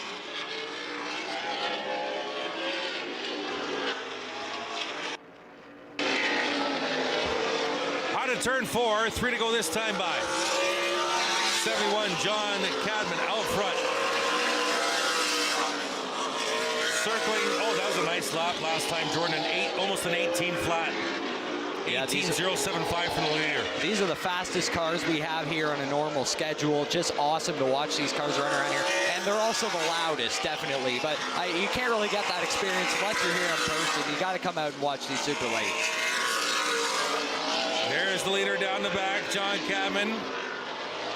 Lap and a half to go. Works turns 3 and 4. Looking for the white flag this time by. White flag for the 71. The 0-3 of Capercio in second, Corneo in third. Grossman, Lay, and Halliburton round out the heat race right now. Into turn 3, out of turn 4, one final time. Checkered flag in the air for the 71 of John Cadman.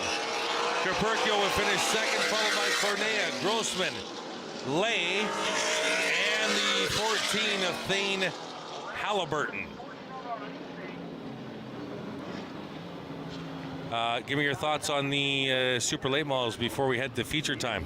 A couple of thrilling heat races. There's going to be a lot to watch come feature time. They got a great field here tonight, and they're always so much fun out here at Delaware Speedway. We have a report trackside. Let's go to Joey. Hey guys, I'm here with the mystery man, Brad Simpson. Here race earlier. So Brad Simpson, the mystery man, running for Kyle Mesenberg, won the V8 race earlier. Think you can repeat that in the future? We're going to try. That's our goal. We're always trying as racers to accomplish that. So we'll try our best and try and just finish the race, clean car, be able to load it back up on the trailer tonight and bring it home. So it's kind of an all-star field. We've got 2 defending champs in the field, Blumendahl and Fothergill. We've got the current points leader out. You're replacing him. And then we've got some super stocks here. We've got some late models. We've got some the V8s that currently run. And you don't run asphalt at all normally. No, this is my first time in an asphalt car. I race dirt late models, dirt modifieds. Been racing for 15 years now, so it's the first time in one of these. I told my wife I wanted to try one out, and fortunately we got to try it tonight. So when did you find out you'd be driving the championship leading car? Around 3:30, I think, today. 3:30 today? Yeah. So packed my gear up and met Justin here at the track, and here we are. But this is a one-off thing. Kyle should be back for the next races, right? Absolutely. Yep. We're just here to put some laps on, keep the car clean, and have a good race. Help Kyle win the championship, right? Hopefully we do. Yep. All right, good luck tonight. Yep, thank you. All right, thanks, guys. Appreciate it. We have plenty more as we head to intermission here at Delaware Speedway. You're watching Delaware Speedway Racing on Rogers TV, presented by Oil Guard.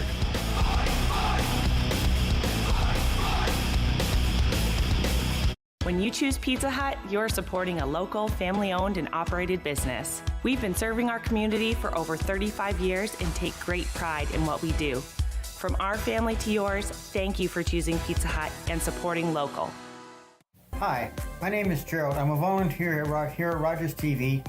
Really happy with all the great things I've learned doing video productions for Rogers, all the great people I've met, and being part of a great community. My daughter is 7 years old and has a frenemy. They have play dates that always end up in a fight or tears. This friend bosses her around and treats her poorly, but she still wants to be her friend. What's a parent to do? I would let them acquiesce to a certain amount, and then, when they're at this age, you still need to be supervising their play dates. So I might step in, not to correct the bossy child, but it's my child that I'm concerned about. I would just expose her to other people, teach her to have a voice, and let her know that she's got options.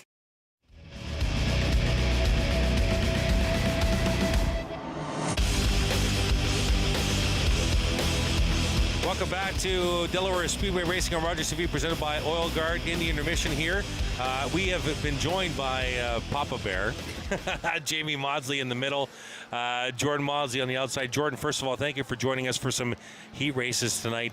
We appreciate it. Give us your thoughts heading into some feature racing tonight. Thrilling action. I'm super excited to see these V8s. We'll see who can figure out that 21.4, and obviously the bone stock's always crazy, always fun to watch. I think Jordan said like 22 black flags in the V8 stock heat racing tonight. There was a lot.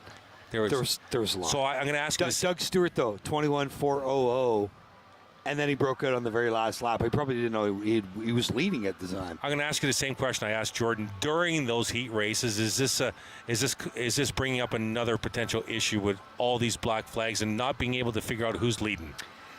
The biggest problem was we had, again, I have luxury sitting in the control tower. They gave out all those black flags. There was a couple guys that obeyed black flags that weren't actually for them. Like race control calls on the radio, what numbers got the black flag. 95 didn't get the black flag. He went in the pits all on his own. Wasn't called for on the radio, so not sure whether the guys didn't have the radios in or not. Right. But the couple black flags that got served didn't have to be, so it's your own fault for not listening. But could this be an issue with the more cars? It could be. It is what it is. Scott Mackey. Look how many cars we got out here tonight, though. I know. It was fantastic. I was telling Jordan, I said, Scott, in a matter of 50 feet, gave 3 black flags in a group of 6 cars. It's really simple. Go fast, but don't go too fast. And again, it's different. They've been doing it at Sauble. It's been working. Where is the point here at the Delaware half mile? And either one of you can answer this. Where is the point though? Where are you gonna get off the accelerator? Are you gonna get off the accelerator coming out of corner exit down the straightaway, or into? Are you gonna where do you do it? Like where do you have? Where's the happy medium when you're trying to? I think you have to pace yourself from the start finish line all the way around. I think you really have to, start looking at that 21.4 from the time you hit the starting line. Right. I think and the A10 of Metzenberg, he's just run so many laps, hitting 21.4. He's got it down pat better than anyone else. That's why he's leading the points. That's why he's won the most features. True. How do you like working with the son? It's been a blast. So how long have you guys been working? I know I used to work with you here, but I never worked with Jordan. So how long has Jordan been here? It's your second year here, and then you joined our G-Force crew doing the social media this year on the road with the APC tour. So it's been fun. What do you think about the super late models Awesome. after seeing some heats? Awesome. I felt bad for John Cadman when they were here last time because he had the dominant car and he broke and ended up giving the lead to Grossman. I was surprised though Grossman only climbed to about 4th in his heat, so I'm not sure if he wasn't as aggressive as he was back in July, or if they got some work to do between the heat race and the feature. And Ryan Dick had it locked up, lost it himself, and ended up just handing the heat race win to Glenn Watson. Right. But I think you got 3 or 4 good cars that have a shot at winning here tonight. I think it'd be good 50 laps. Stay here with us. Let's go trackside to Joey. Hey guys, I'm here at Ethan Orr's car. Jamie Maudsley mentioned that Ethan Orr came down the pits for some reason, even though it wasn't black flagged. I asked him, he said when the 75 got black flagged, he misheard it on the radio as 95. So that's why he went down the pits. His team was devastated. That was the chance. If he didn't go down the pits, he would have won his first race of the season. He was the only one that wasn't black flagged that entire race. So his team is hoping that that's a sign that the feature is going to go their way, because Ethan Orr is the only one who's been able to consistently be under the breakout time so far. Back to you guys. All right, thank you. Yeah, and you nailed it on the head. He thought it was for him, Jamie. But you have 2 different ways of seeing that black flag. You're getting pointed at by Scotty in the flag stand, or you're hearing it on the radio. But in that particular instance, there's 5 or 6 cars there. You're not going to know that's for you, but then you do have that radio in you. You're never one to. You should never disobey the black flag. But in a case like that, if you're not sure it's for you, don't worry. They'll give it to you again the next lap. Yeah, and absolutely. What they've discussed for these guys, now that they have enough cars to be able to do this, is they've said that for feature time at least, and this might be implemented tonight, we'll see what they decide upon, because heat races were such a mess. But if you break out, then you're going to have to let 3 cars pass you. We couldn't really do that when there was only 4 cars, because you'd have to go down a lap trying to let everybody pass. That's what they've tried to do at Sauble this year, and from all impressions that I've got, it's been working. Can you guys stick around for a couple more minutes after break? All right, we'll be right back. You're watching Delaware Speedway Racing on Rogers TV, presented by Oil Guard.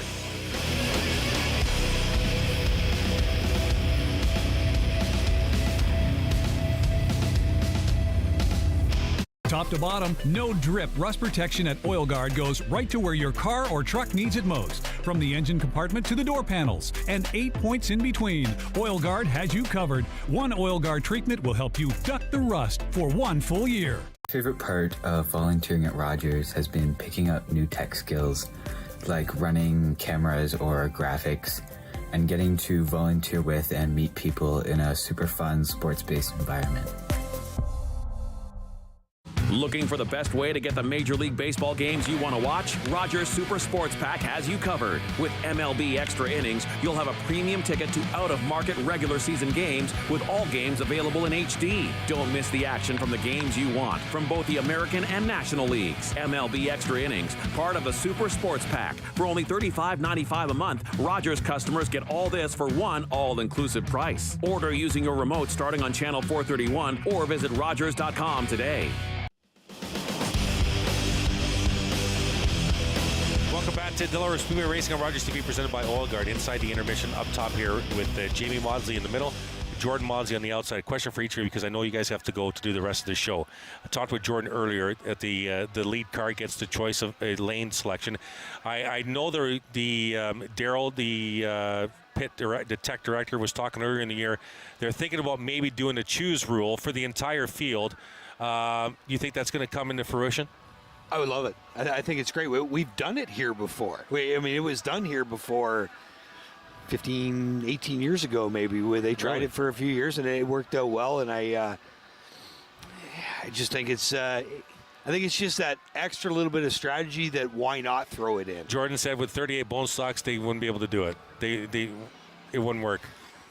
We could give it a go, but I mean. Final question for you. We noticed on breakdown trackside emergency drivers meeting for the V8 stocks. Tell us what you think's going on. They've been discussing this for since the start of the season. I assume that's what they're talking about down there, because they just called all the V8s into tech, and we had those issues in the heat races with everybody breaking out. What they've been doing at Sauble and what they've been talking about is if you break out, instead of coming down pit road, and especially since we have had issues on pit road now, you're just going to pull down and let 3 cars past you, and then you're able to get back up to race speed and keep going. Since we have enough cars now to do that, that's kind of an option for us. I think the biggest thing from a driver's standpoint is pay attention to the radio and race control, because he's letting you know what's going on. Jamie Maudsley, Jordan Maudsley, thanks for this. Thanks for joining us for the heat races, Jordan. We appreciate it. Thanks, guys. Enjoy the rest of your show tonight. Thanks for having us on. Thanks for having us. When we come back, we'll hear from Russ Erlin, also super late model driver Jay Dewar. We got plenty more coming up. Delaware Speedway Racing on Rogers TV, presented by Oil Guard.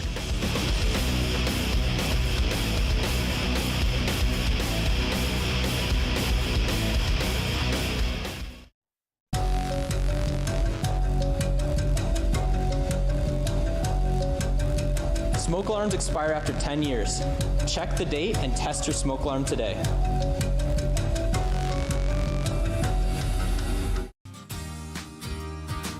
Hi everyone, my name's Ranger M. I love to knowledge share, and that's just what I'm going to do with you. So come on, let's go learn with Ranger M.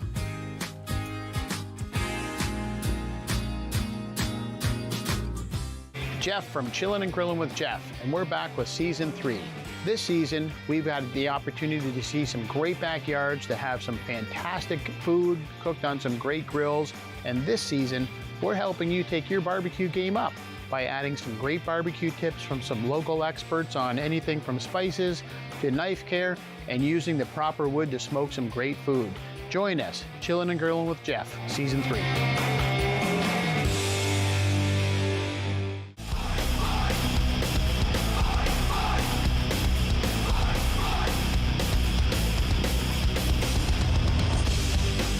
Welcome back to Delaware Speedway Racing on Rogers TV, presented by Oil Guard. Inside the intermission on this Friday night. Earlier today, before a car even hit the track, we had a chance to speak with Jay Dewar, a friend of mine and a longtime racer here at Delaware Speedway in the Super Stock division. Here's an interview now with Jay Dewar. All right, sitting here with Jay Dewar from our Super Stock division here at Delaware Speedway, a longtime racer. I've known Jay for quite some time. Jay, thank you for joining us during the intermission tonight to give us your career background in racing here. Whoa, I've been doing it for 28 years. Started in dwarf cars, up at Varney Speedway, Barrie Speedway, and then switched to a modified. Came and ran here in the mid-90s. Went from modified to cast car to late models, and now we found ourselves in the super stock. Yeah, so why the switch from, because the division you drove before Superstock was, of course, late model, and you Once Upon a Child late model, I remember that. So why the switch to Superstock? A number of reasons. I'm getting older. It's a lot more affordable division, little less time. As I'm learning, it's not a lot less time. Just seemed like the natural progression just to try another division here at Delaware. I've ran everything but the trucks. The Superstock division over the last few years, Jay, has been absolutely incredible. For sure. Yeah, it's a lot of parity. Anybody can win in any night, right? Absolutely. It's just awesome, the talent level in that division now. Yeah, Jay drives that 43 Richard Petty paint scheme. How long has that paint scheme been with you? Just this season. The reason we run the 43 is because my uncle was a major influence in my racing career, and he passed away in the 80s. And we never ran a Petty paint scheme. And my career's winding down. I thought, you know what, if my vinyl guy Fast signs, they'll do up a nice wrap for us. We'll come out and honor Richard. Tell us how the 2022 season has gone for you. It's been good. We finished top 5 every event, but last week we had a little unsuspected issue with our sway bar, and a spring got wonky on us. We're really happy. We're competitive. Trying to chase Pete down. I think we're still sitting second points. Super late models tonight. What are you looking forward to tonight from these guys? This raw horsepower is just so much fun to watch, isn't it? I mean, they just plant the nose and go. They're just awesome. So for people watching right now, Jay, and thinking about maybe getting into racing, we've talked about it in previous weeks. Maybe bone stock might be the first step. But for people looking to get into racing, it's not free. No. You need sponsors. You need people to help you out, right? Sure. If you want to get into racing, I recommend going talking to Chris Lawrence over there at BT Racing. He's got a fleet of them. He rents them out every week. He's my hero, man. Like, getting the youth into this sport is what we need. We're all getting older. We're going to start retiring soon. We need some young kids to fill our shoes. Last week, and correct me if I'm wrong, last week on the front stretch for some autograph session with the fans. What's it like for the fans to come down and see you? It's awesome. I love interacting with the fans. It's what this is all about. If they weren't sitting in the grandstand, we wouldn't be in the pits. Unfortunately, last weekend we missed it. We blew a rat hose right at the end of the practice session, so we had to sit it out while the guys fixed it up. But I came out and mingled with a few of the friends, and love autograph sessions. Always love talking racing with you. It's great to see you, my friend, and good luck the rest of the way this year. Thank you, Chris. You guys are doing a great job here, Roger. Thank you very much. Jay Dewar from our Super Stock division. We have more coming up after the break.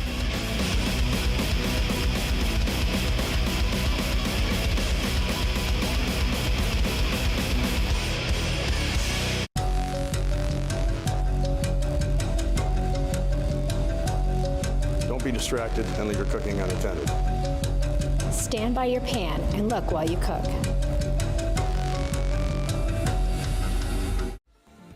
Hi everyone, my name is Dr. Mario Elia, and I'm the host of a new show here on Rogers TV that we're calling Keeping London Healthy with Dr. Mario. So tune in Wednesdays at 6:30 p.m. and we'll see you then. Volunteering at Rogers TV was a huge part of my career path. It was the opportunities that I got doing color commentary for Woodstock Navy Vets Hockey or E&G shoots for First Local and Plugged In that led to the opportunity of me getting my first job right out of college at Rogers TV. And that led to me becoming the station manager of all of Southwestern Ontario. Take the chance, learn the skills. It will help you down the road.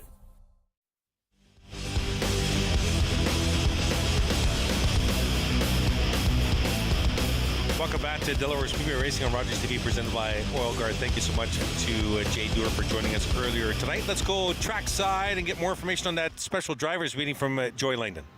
Hey guys, so the special drivers meeting was called with the V8 drivers between the intermission, and there were a couple things discussed. One, Doug Stewart was worried. Doug Stewart and Chad Clutterbuck were worried about drivers brake checking at the start-finish line in order to make the breakout time.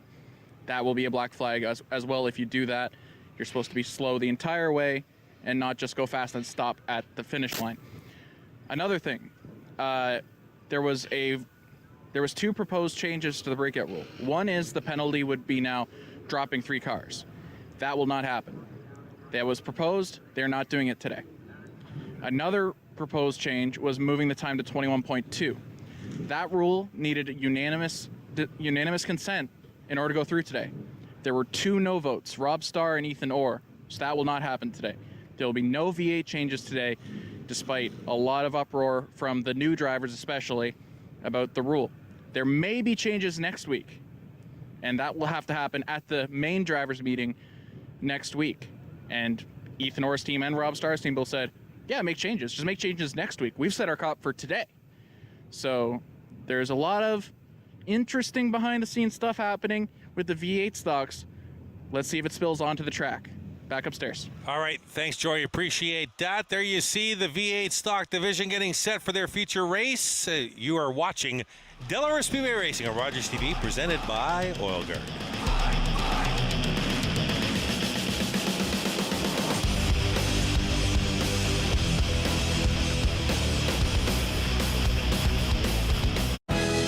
Don't get caught unprepared this summer. White's Rental is your one-stop shop for lawnmower tune-ups and repairs. You can visit us at our new location, 785 Little Simcoe Street. Hi, I'm Jennifer. And I'm Allison. Coming up on the next parenting show, we're talking about chore wars. If you don't have kids that are helping out, we're going to show you how to make them accountable and enjoy it too. That's only on Rogers TV. Hi, I'm Melissa Yee, Community Engagement Specialist at Rogers TV. Volunteering at Rogers TV during my high school years provided a great opportunity for me to learn on-air reporting and writing, which helped me get into the college I wanted with that experience. The skills I learned while volunteering at Rogers TV were invaluable, and it has now led me down my career path of now overseeing the volunteer program at Rogers TV.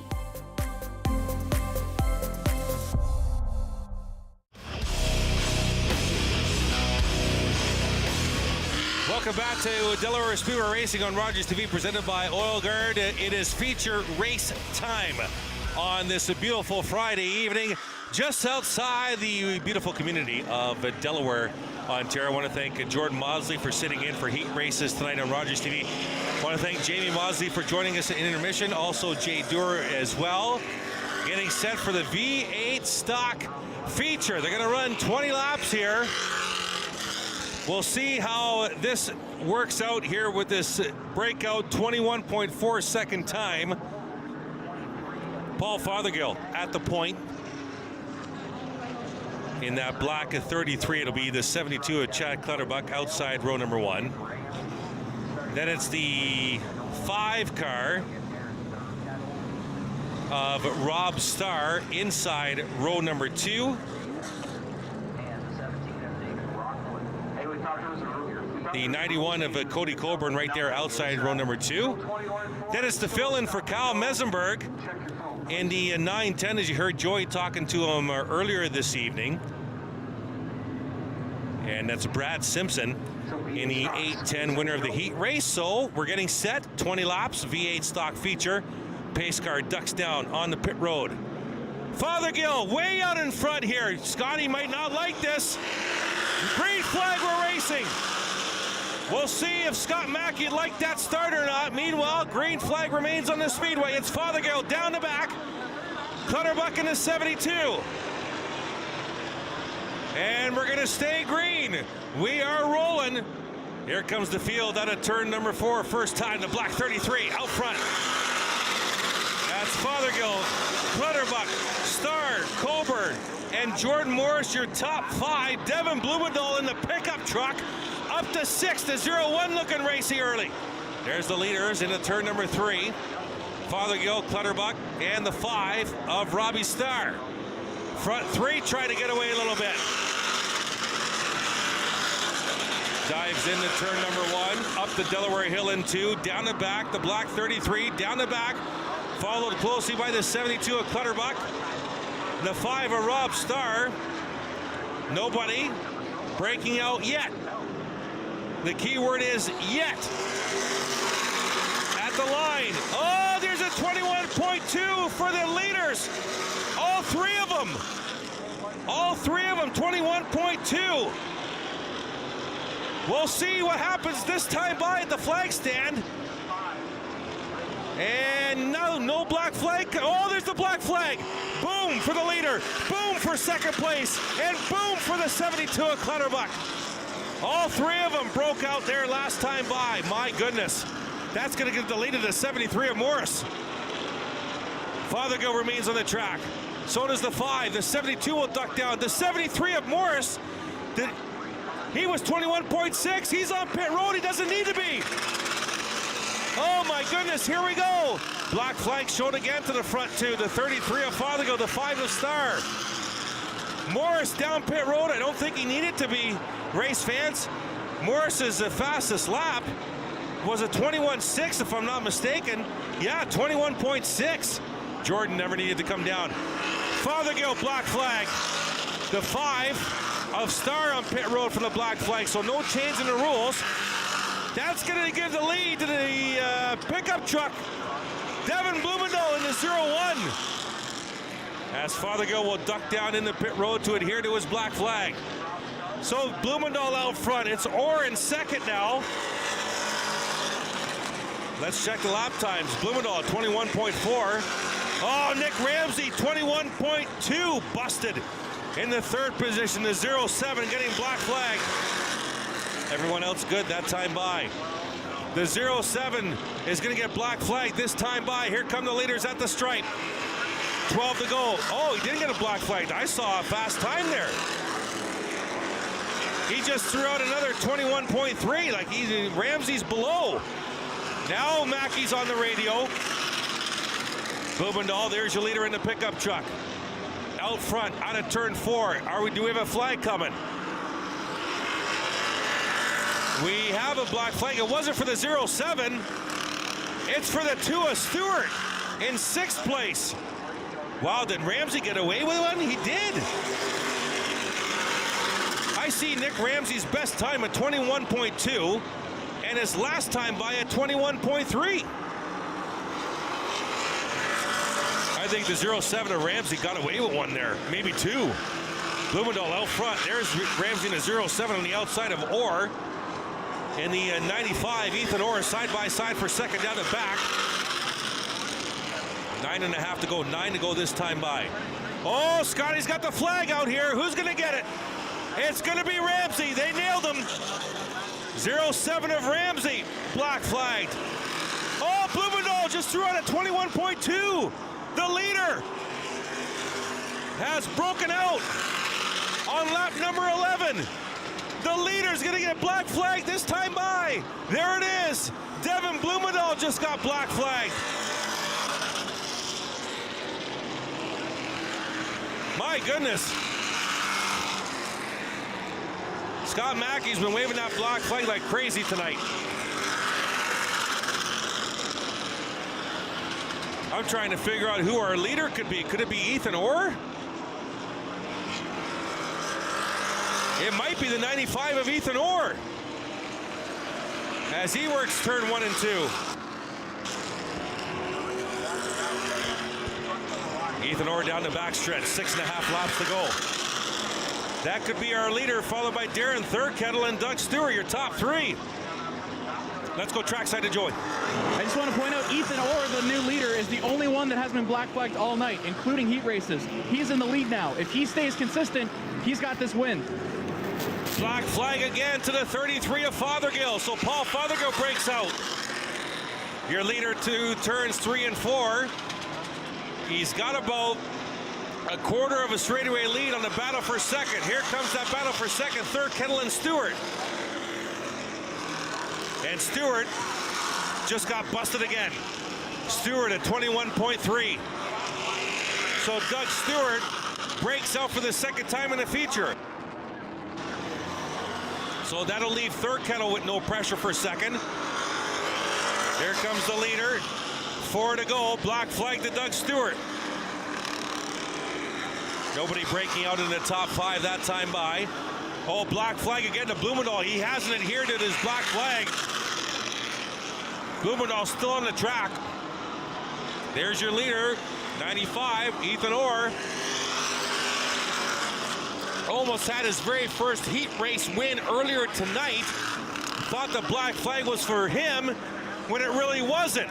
Now, oh, we got the 23 in trouble in that turn 1.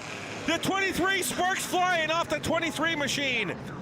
And we're going to go caution. Jeremy Taggart brings out the caution with 3 to go here in this V8 stock feature race.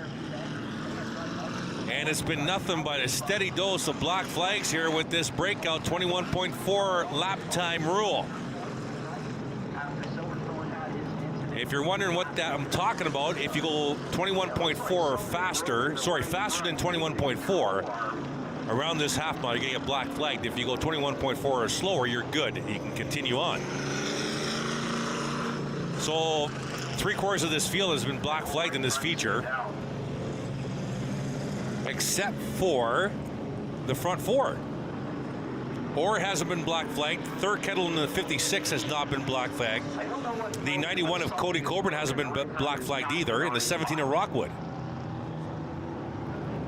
Those are the only 4 cars out of this feature that have not had to come down pit road.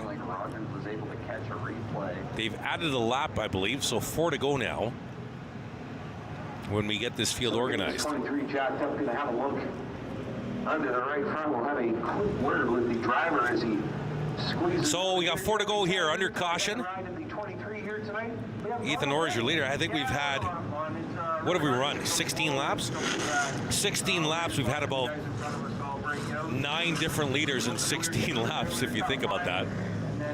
Let's go trackside to Joey. Hey guys, Ethan Orr's team were already getting down off their spotter stand to walk over to Victory Lane. A little too soon, as despite Ethan Orr, he was in a great shot if we stayed yellow. Now he's gonna have Third Kettle and Coburn all over him. Tough break for Ethan Orr, looking for his first car racing win ever, any class. He's only won in go-karts. Back upstairs. Yeah, thanks, Joey. And yeah, it's the caution that Ethan Orr did not want to see with 4 to go. The 56, Darren Third Kettle, hasn't won a feature race either in his career, if I'm not mistaken. So the 56 looking for checkers. Second row, the 91, Cody Coburn. 17, David Rockwood.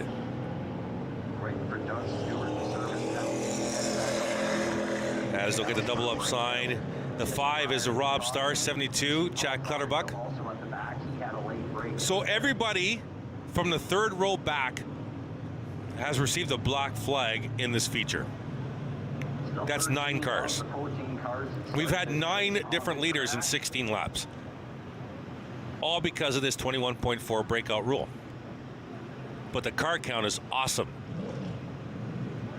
13 with us right now on the track. Last week we had 5. Or the last time they raced we had 5. Lights remain on the Delaware Speedway pace vehicle. As the officials are talking about something on the radio. Looks like we might go white next time by. Cody Coburn will restart third. So I thought Blumendahl had it in the bag if he could stay above that 21.4, but the lone truck in this field got black flagged as well. Let's go trackside to Joey. Hey guys, so what's going on is Doug Stewart still hasn't served his black flag penalty. He went to the back, but he never actually came through pit road. So what the radio is trying to determine, is that enough? Is just going to the back enough? Or does he still have to go through pit road, back upstairs? Yeah, and I would think that they're going to stop him at the end of pit road, because it's different when you come down pit road under green than just going to the back of the field under caution. Because when you come down pit road under green, you're going to lose a ton more track position, a ton, rather than just going to the back of the field under caution, because you're still going to be half a straightaway from the leader when you go green. So they are going to stop the 2 of Doug Stewart. Now, we should go white next time by, with 4 laps to go in this V8 stock feature. Most of the way after a few early breakouts. So Doug Stewart remains on the end of pit road. They're not going to let him loose yet. What's going to happen is they're going to restart this field, and once the field goes by turn 1 under green, they'll release the 2 car. White flag on the speedway. Ethan Orr out front looking for his first career feature. Darren Third Kettle outside row 1 looking for his first career feature. So far this year. Interesting storylines. The front 4 have stayed away from the black flag in this feature race. The rest of the field, not so lucky. 91 Coburn, 17 Rockwood, row number 2. Lights off the Delaware Speedway pace vehicle. And the Mustang will duck down onto pit road, getting set here with 4 to go. Ethan Orr, the control car. Green flag in hands, go fast but not. Look at to the flag stand. Green, we're racing at Delaware. Bad start for Colburn. Orr into the turn 1 and 2. Third Kettle right there with him. Down the back they go. Here comes the 56 on the outside. Drag racing at turn number 3. We will check lap times. Here we go. Contact back in the field. Oh, the 5 on top of the 91. Caution on the speedway. That was Colburn involved in that. And the 5 of Rob Starr in the front of the 91 completely destroyed. Here's the irony of the whole thing. The 91 started inside row 2 on that restart. We hadn't completed a lap yet. So Colburn falling through the field very quickly during that restart and ends up coming in contact with the 5 of Starr. And we have a caution. Let's go to the replay, see what we catch here. Somewhere around the right side of our screen. There you see the end of it. The 5 of Rob Starr over the top left of the 91. Right side of the screen. There, that's a good shot right there. See the 5 only on 2 left side tires over the top of the 91. And we are still under caution with 4 to go.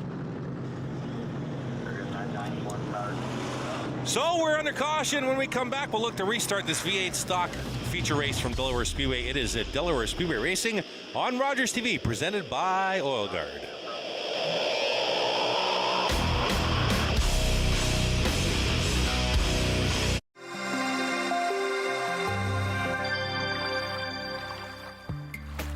To paddle a kayak effectively, you need to use your body efficiently. And the key is good posture. Sit up straight and relax your shoulders. Your torso will do most of the work. Your arms and shoulders are there to transmit the power to the paddle. Make sure that you have plenty of torso rotation. And be careful not to bend your wrists to reduce the chance of straining them.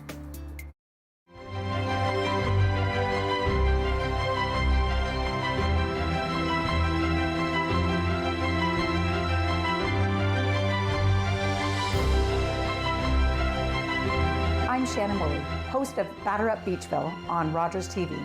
Join myself and Doug Harris as we learn more about the first recorded baseball game in Beachville. Watch it on Rogers Cable, rogerstv.com. Thanks for watching.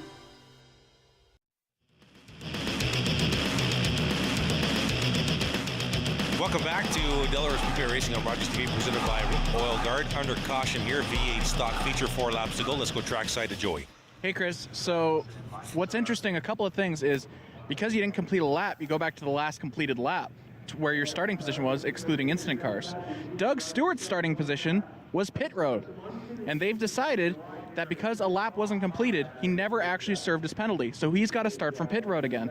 Ethan Orr will have control again despite being passed by Cody Coburn there. Or not Cody Coburn, by being passed there by the 58. So he's got control again. He can choose inside or outside depending on whether he liked that last start. So basically everything that happened in the last lap didn't happen except for the poor 5 and 91 there. Back upstairs. Yeah, that's a great call, and yeah, that's interesting. They got to put Dougie Stewart back on pit road because there was not a lap completed under green. So everything looks cleaned up in turn number 4 from our latest caution. They've got the double up sign already, so we're looking to go white next time by. 4 laps to go, V8 stock feature. It is Ethan Orr at the point. Darren Thurkettle outside row number 1. David Rockwood. Chad Clutterbuck inside row 2. Nick Ramsey, Dave Evison in row number 3. Devin Blumendahl, Jordan Morris, row 4. Rob Starr, Paul Fothergill, row 5. And then Brad Simpson driving for the points leader, Kyle Mesenberg in the 810 shotgun on the field.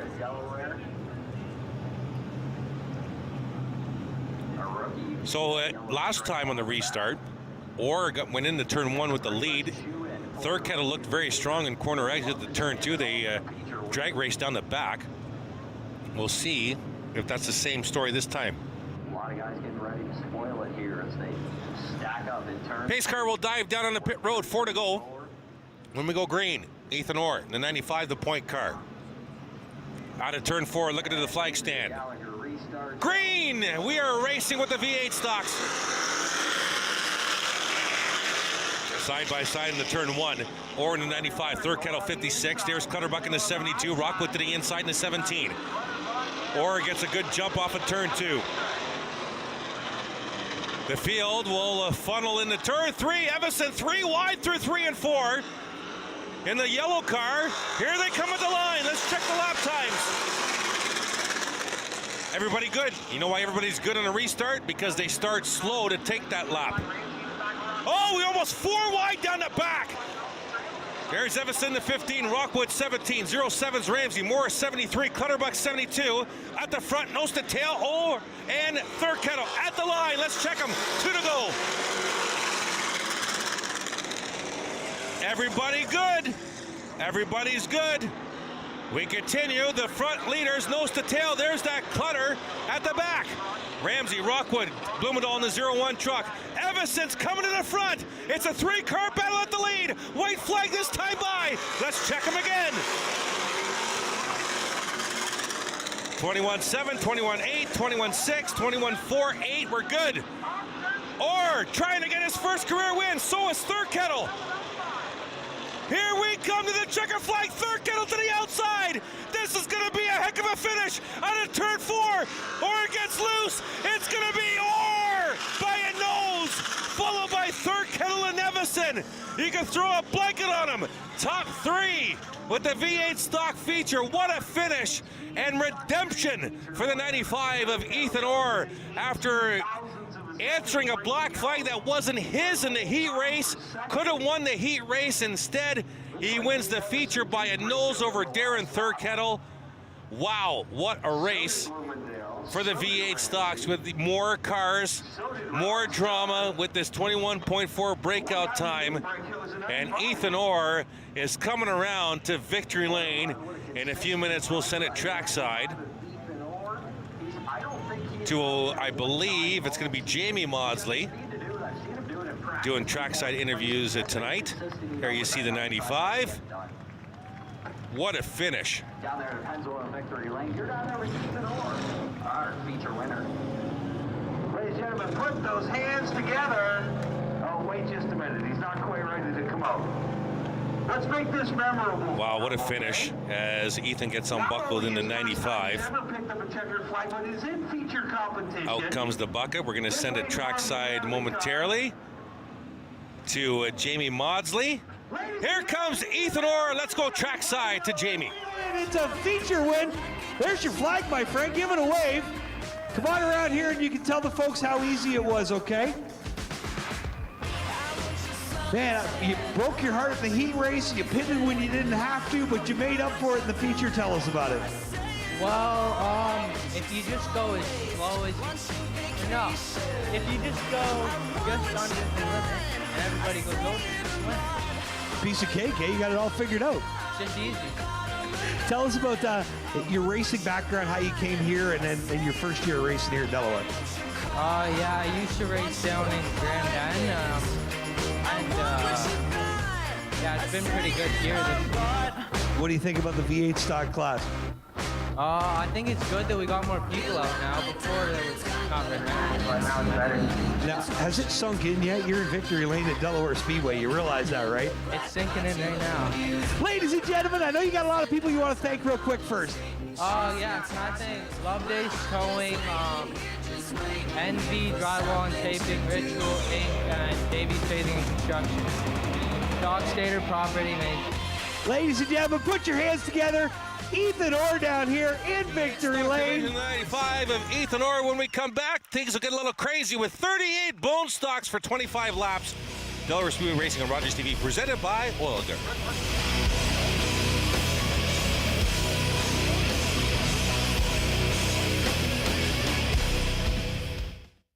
Looking for the best way to get the Major League Baseball games you want to watch? Rogers Super Sports Pack has you covered. With MLB Extra Innings, you'll have a premium ticket to out-of-market regular season games with all games available in HD. Don't miss the action from the games you want from both the American and National Leagues. MLB Extra Innings, part of the Super Sports Pack. For only $35.95 a month, Rogers customers get all this for one all-inclusive price. Order using your remote starting on channel 431 or visit Rogers.com today. In the family with addiction, the person with the addiction becomes front, center all the time. Addiction and substance use affects all the layers of our society. Everything was about trying to out him and fix him, and I was just done. I always felt kind of different. I never felt the same as other people. Join addictions counselor Dean Anderson for Invisible, Breaking Through the Stigma of Addiction on Rogers TV.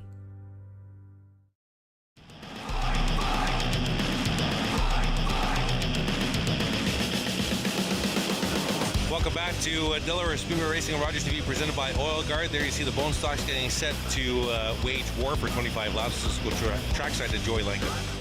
Hey Chris, wage war might be the best description of what's about to happen.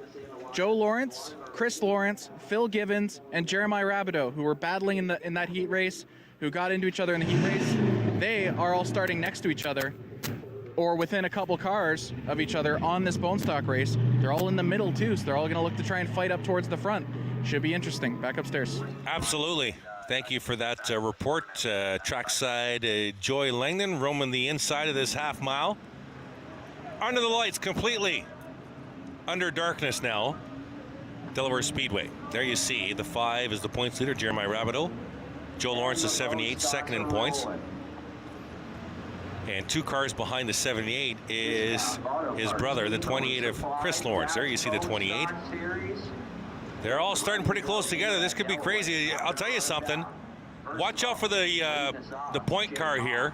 Pole position, the double goose eggs of Jay Cox. He looked good in his heat race, number 2 tonight. So we'll see if he can get out and get lost here while the rest of this field battles. 38 bone stocks. It was funny because earlier tonight when we had Jordan Mozzie on with us, and Jordan's, if you didn't notice, Jordan's a young man. So he mentioned about the 38 cars of bone stock. You know, we really can't have much more cars on the track here than 38. And I almost chimed in and said, Jordan, obviously you weren't around to see the Enduros, because when they had Enduro racing here, it was a stop. It was a starting stop. All right, so you started from a stop position. And the field, race fans, was 3 wide at the stripe all the way back to the entrance of turn 3. Rows of 3 wide. That's a lot more than 38 cars. It was fantastic. So yeah, Jordan doesn't remember that because Jordan was probably still in diapers back then, because Enduro was quite a few years ago. But yeah, that was some racing. I think there's an Enduro coming up later in the schedule too, near the end of the year. Oh, the Pumpkin Smasher, I think there's an Enduro in October here at Delaware Speedway. DelawareSpeedway.com for ticket information. Race fans, bring the family out on a Friday night. There's a couple of Saturdays left to go this season. Yeah, all the information, all the amenities listed on the website, the schedule, the point standings, driver bios, all that good stuff, DelawareSpeedway.com. So we've doubled up the field here, or we are in the process of doubling up the field. 25 laps of scheduled distance here for the bone stock division. And Jay Cox will be up front in the 00. And he will set the pace. The 17's Colin Willems outside row number 1. Tyler Wheel, Jack Dixon, row number 2. And the white flag displayed from the flag stand. Next time they come by, we're going to turn 38 bone stocks loose. This is going to be good. Where's our point standing cars? Okay. They're in row number 5, side by side. Rabideau and the black 5. There you see right side. There they are. Rabideau in the 5, Joe Lawrence in the 78. That's 1 and 2 in points, respectively.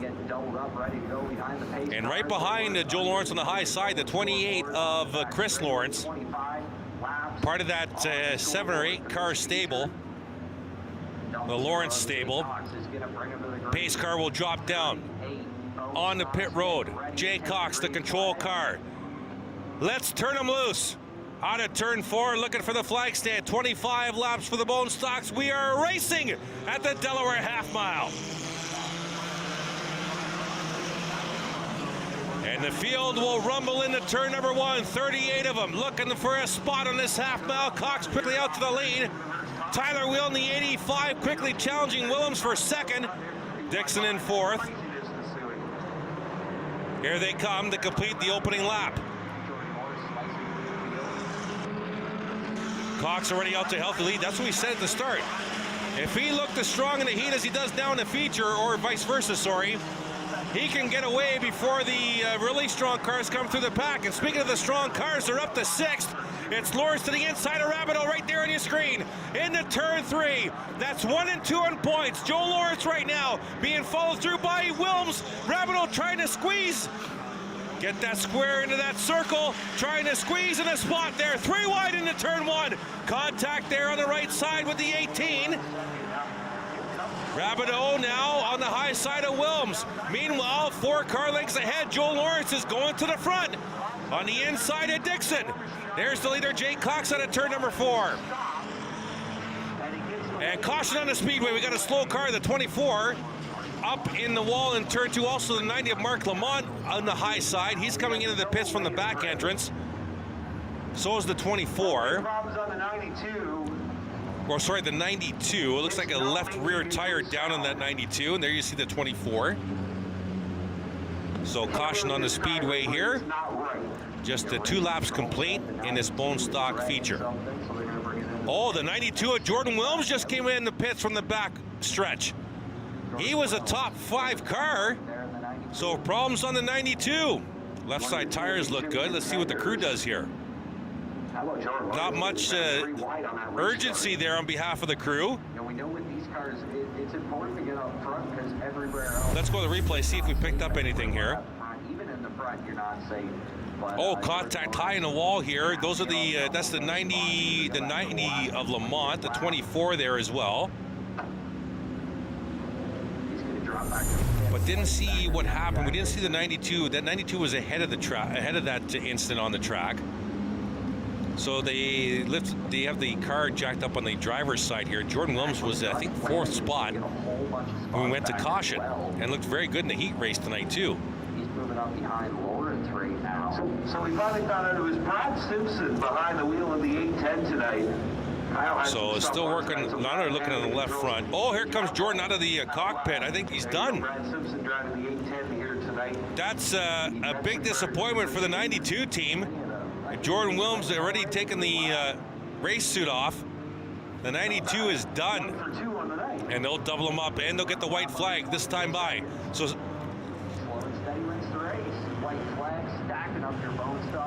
let's go trackside to Joey. Hey guys, I'm over at Jaden Chapman's pits. It's an issue with the right front. It looks like the BT Racing crew, who usually works on the 28 and the 78, jumped on it right away. They're trying to fix it. Jaden Chapman is taking his gloves off, though. He might be thinking about being done for the night. Back upstairs. Thank you, Joey. They're going to go green this time by. Just 2 laps complete. Bone Stock 25 lap feature. Jay Cox, your leader. Want those points, leaders. Just 3 and 4 rows back now. Out of turn 4, it's a Cox and Wheel up front. Green flag, we're racing with the Bone Stocks. Tyler Wheel in the 85, Jay Cox in the 00. The field will funnel into turns 1 and 2. Cox will grab the yearly lead. Here comes Wheel, crossover down the back. 3 wide right behind him. It's Dixon, Wilms, and Joe Lawrence in the 78. And they'll split the 17. I'm telling you, they put some extra gear or something, quote unquote, gear of some kind into that 78 because it looks a lot faster than it did in the heat race. Here comes Joe Lawrence.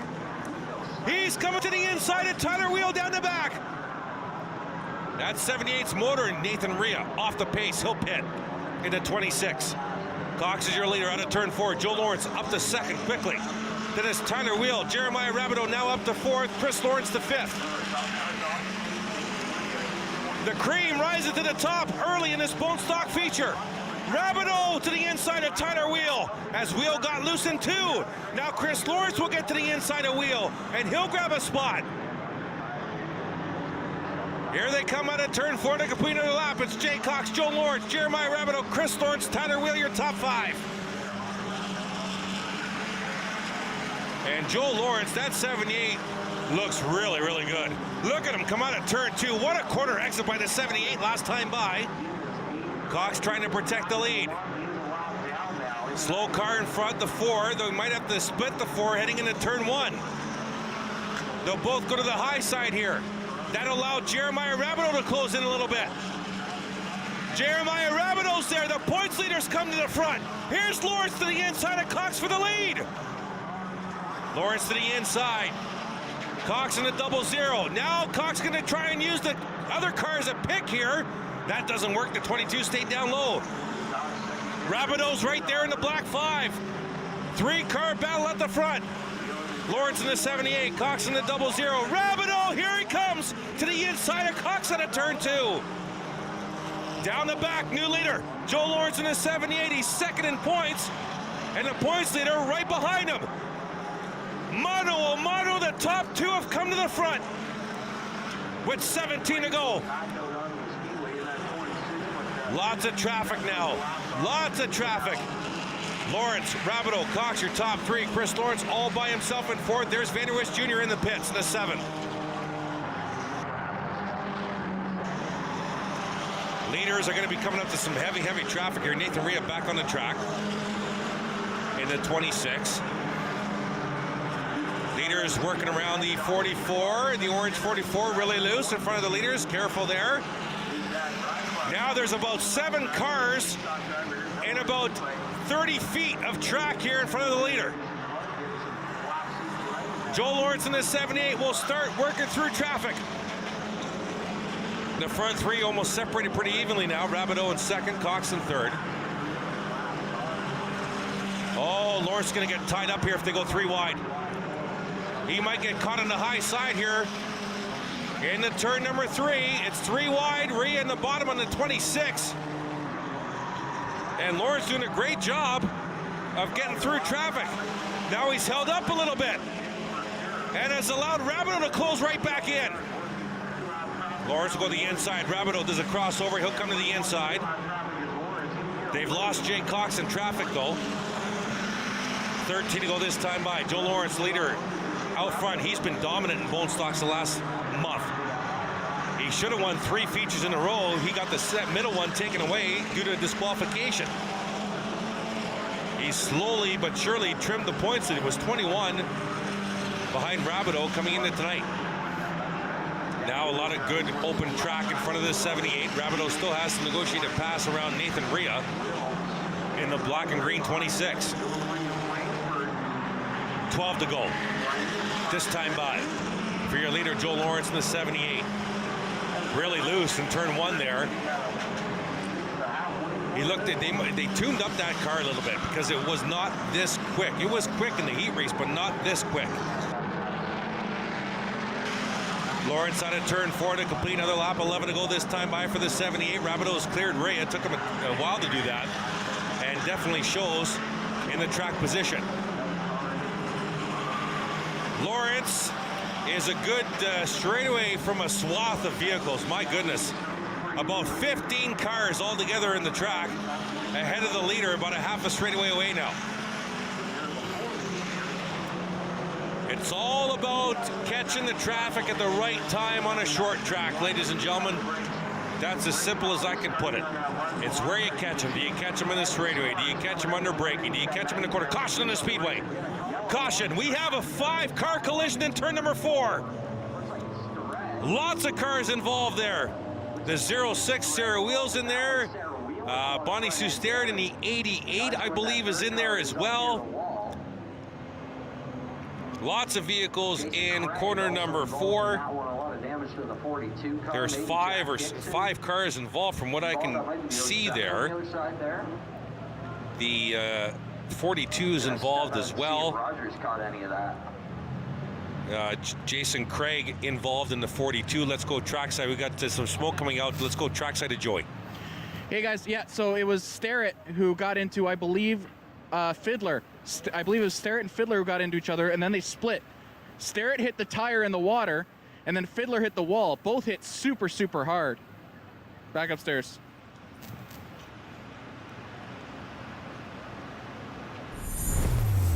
Let's go to the replay. Look top right corner, ladies and gentlemen.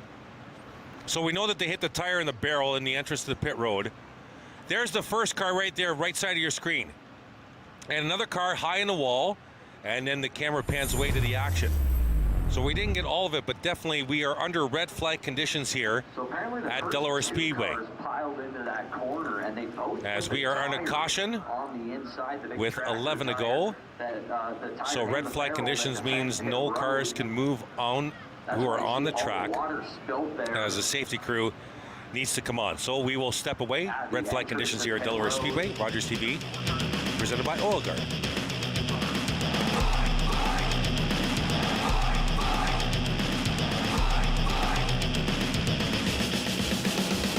When an impaired driver killed my brother DJ, my life changed forever.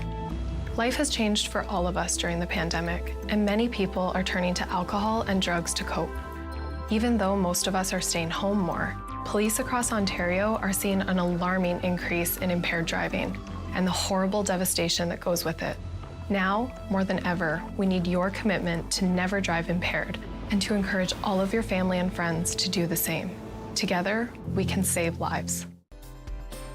Hi, I'm Dan Mailer. I'm the host of London Lights, the show where we talk about notable Londoners who have made a big mark, a big impact on the world of music, entertainment, sports, politics. Today our guest is Jonathan Hollow, Yuri Poole of the McCartney years, the one and only Jim Chapman, Peter Brennan of Jeans and Classics fame.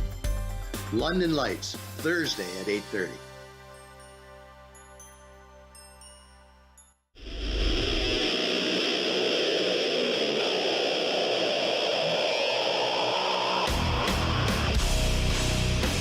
Welcome back to Delaware Speedway Racing on Rogers TV, presented by Oil Guard. There you see the scene, turn 4 here at the half mile. We are under the red flag due to a multi-car collision in the Bone Stock 25 lap feature involving a barrel of water and the tire at the entrance to the pit road. Lots of cleanup. Safety crews tending to the drivers, tending to any liquid spills.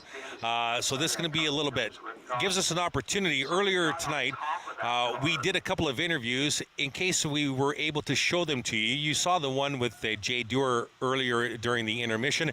Here's another one that we did earlier this evening before even practice got underway here at Delaware Speedway with myself and General Manager at Delaware Speedway, Russ Erlin. Here's that interview for you right now. All right, so welcome back here with General Manager of Delaware Speedway, Russ Erland. You are a busy man, but 2022 so far has been a fantastic season. Take us through the season thus far. Well, we started out after COVID, and we were shut down there for a while, and just all of a sudden everybody wanted to come back, and the racing has been fantastic. The crowds have been good. The car counts are fantastic. The addition of Rogers TV, putting on all the shows on live television, it's done nothing but the best for Delaware Speedway. Super late models tonight, touring series. What are you looking forward to tonight from these guys? Well, you know, we don't ever get them. We get them once a year, and if we're lucky and we decide to have them back this year and try them again, they put on a Fast 10 fantastic show. They're very, very fast cars. They're nice winged Pro Late model cars. They look great. They sound great. So I'm looking forward to a fantastic 50 laps. Up to, I think, correct me if I'm wrong, up to 15 in the V8 stocks tonight. We're going to have heat races from them for the first time this year. 15 cars, Russ. Are they liking this 21.4 second rule or what? Well, you know, the rule is kind of a funny rule. Luke Ramsey, one of the owners of Delaware Speedway, decided that he would double the purse this week. And I hit myself in the head. I said, Luke, we've only got 4 or 5 cars. What are you doing that for? And no, we got to do it. We got to do it. We've done that for every other class. So we decided, yeah, he's going to do it for the V8s, and all of a sudden here we got 14 cars out tonight. So it's all about money, and it's about the guys making enough money to come out here. That's right. The repaving in the off season. How do you like that second groove? What are you hearing? Well, for the drivers, it's fantastic, as well as for the spectators. We have side-by-side racing from the first lap to the last lap, and it doesn't matter what lap you're in, you can win from either side. All right, before I let you go, sell a Friday night here at Delaware Speedway to families at home who have not been here yet. Well, anybody that's not been here yet, a family at home, should try it at least once. After you've watched it on Rogers television, you bring the kids and come out here with some ear muffs on so it doesn't hurt their ears, and they will absolutely love the evening. Absolutely love it. I'm sure they'll come back. Always appreciate your time. Thanks for this, and good luck the rest of the way this year. Thanks, Chris, and thank you for what you do here at Delaware. Oh, it's our pleasure. General Manager of Delaware Speedway, Russ Erlin. We have more after the break.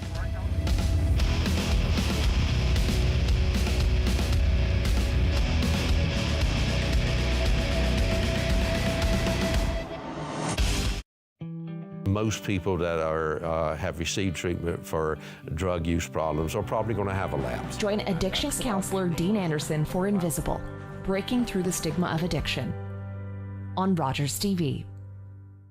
Hi, I'm Jennifer. And I'm Allison. Coming up on the next parenting show, we're talking about chore wars. If you don't have kids that are helping out, we're going to show you how to make them accountable and enjoy it too. That's only on Rogers TV. Hi everyone, my name is Dr. Mario Elia, and I'm the host of a new show here on Rogers TV that we're calling Keeping London Healthy with Dr. Mario. I'm a local family physician here in London, and I'm very excited to be working with Rogers TV on this new format, which will give us an opportunity to explore all sorts of topics related to medicine and health. So tune in Wednesdays at 6:30 p.m. We'll see you then.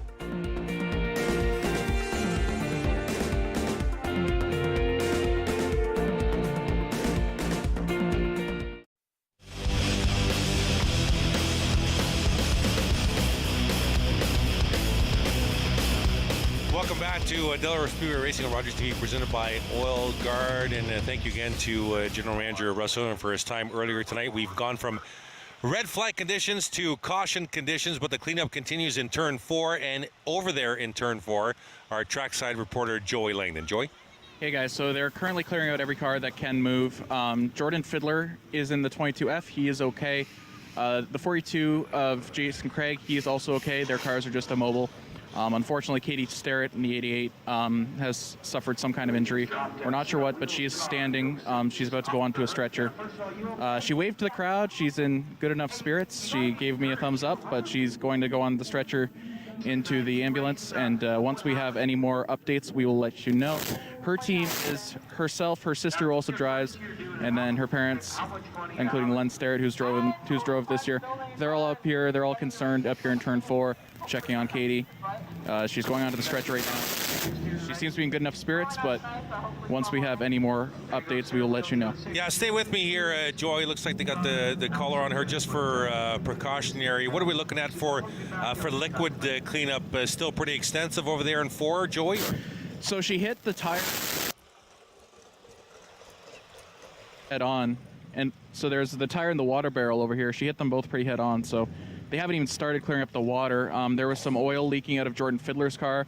That's what they've spent their time cleaning up right now, because they can't clean up the water until they've moved Katie Starrett's car. It's going to be a while yet as far as going racing again, but obviously the number one concern right now is Katie Starrett, making sure she's okay. Absolutely correct. Thank you for that report from turn 4, Joey Langdon. And we go back to red flag conditions, and here's why before we'll take another quick break. We were in red flag, but then there was a lot of cars in that red flag scenario. So when the red flag comes out, cars are to stop in their current spot on track as safely and as quickly as possible. But during that cleanup and during trying to access the cars and the drivers involved and the liquid that needed to be cleaned up, there were some cars that were operational but stopped due to the red flag. So they went to caution to move some of those cars, get them out of the way, kind of reorganize them along the back, and then flip the red flag condition back up there. So that's why we went red, caution, and now back to red. We'll have more after the break. It's Delaware Speedway Racing on Rogers TV, presented by Oil Guard.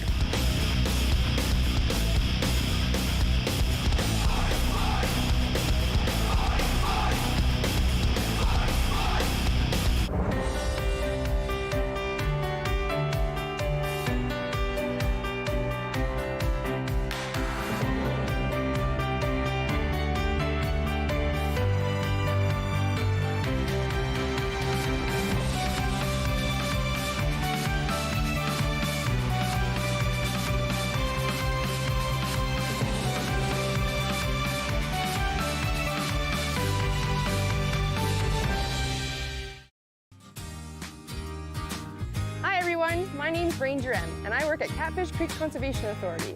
I'm the community outreach technician, and that means I do a lot of this, chatting about all things nature and conservation with kids, adults, teachers, everyone. I love to knowledge share, and that's just what I'm going to do with you. So come on, let's go learn with Ranger M.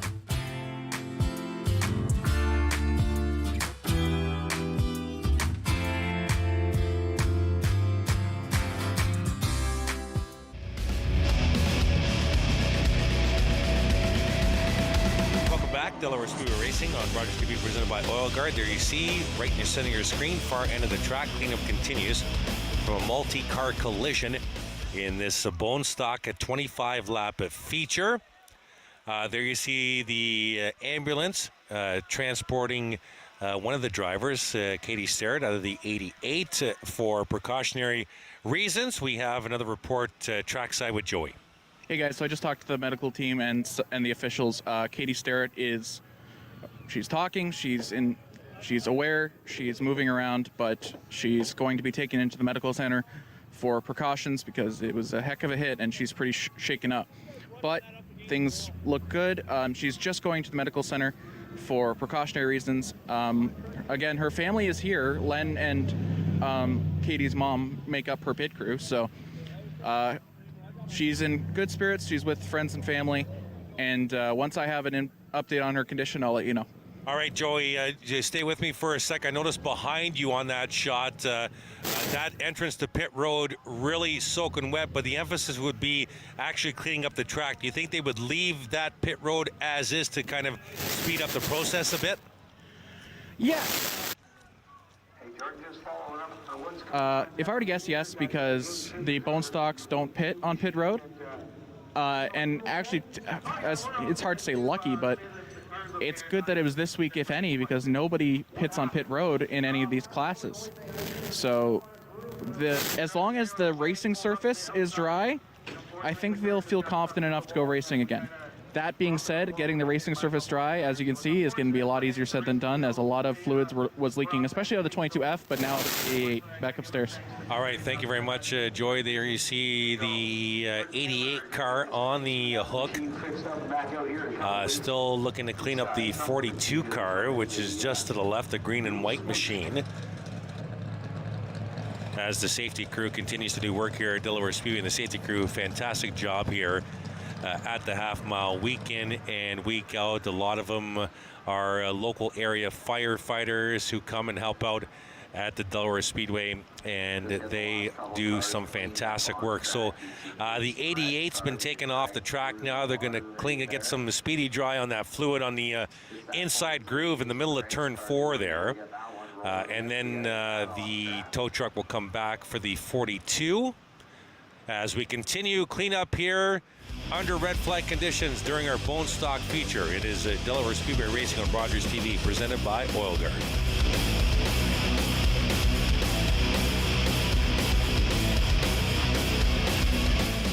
Looking for the best way to get the Major League Baseball games you want to watch? Rogers Super Sports Pack has you covered. With MLB Extra Innings, you'll have a premium ticket to out-of-market regular season games with all games available in HD. Don't miss the action from the games you want from both the American and National Leagues. MLB Extra Innings, part of the Super Sports Pack. For only $35.95 a month, Rogers customers get all this for one all-inclusive price. Order using your remote starting on channel 431 or visit Rogers.com today.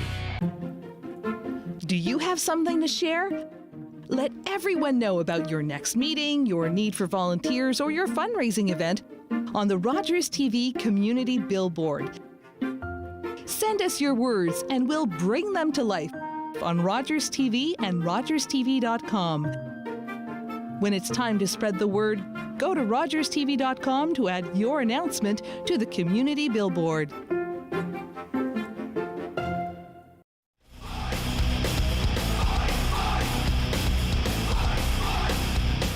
Welcome back. Delaware Speedway Racing on Rogers TV, presented by Oil Guard. We continue under red flag conditions during this bone stock feature race. Multi-car collision occurring in turn number 4. An extensive cleanup continues. With 11 laps to go in this bone stock feature. Still to come, Outlaw Super Late Model Series. feature for 50 laps. But obviously, we have been delayed quite extensively here with this bone stock multi-vehicle collision. So the tow truck returning back to turn number 4 to pick up the 42 machine. And we may be good to go, or at least to go to caution status and get the field running through that speedy dry to help kind of blend that in. They put it on the liquid, they sweep it in there, get it nice and spread out to soak up that liquid. Sometimes let the cars run through it, kind of brush it out of the way, and then we'll go racing again.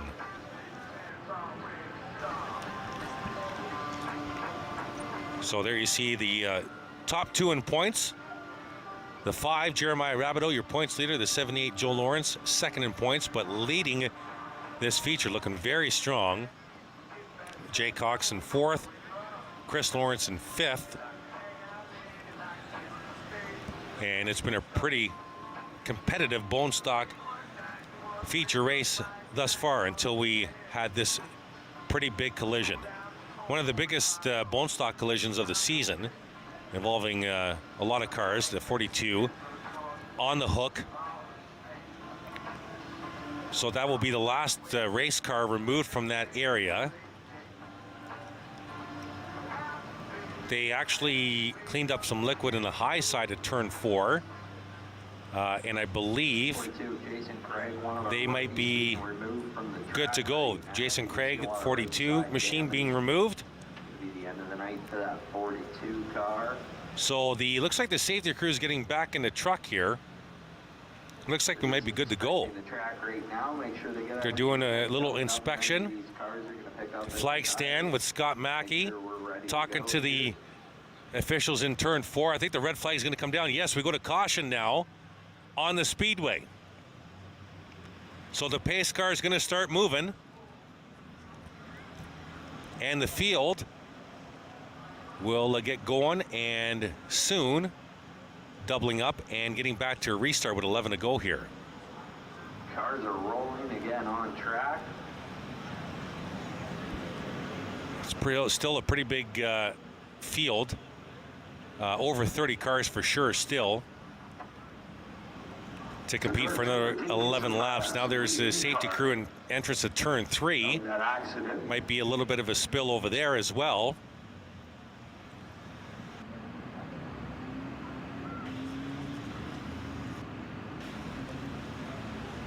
There you see the safety crew over there in turn number 3.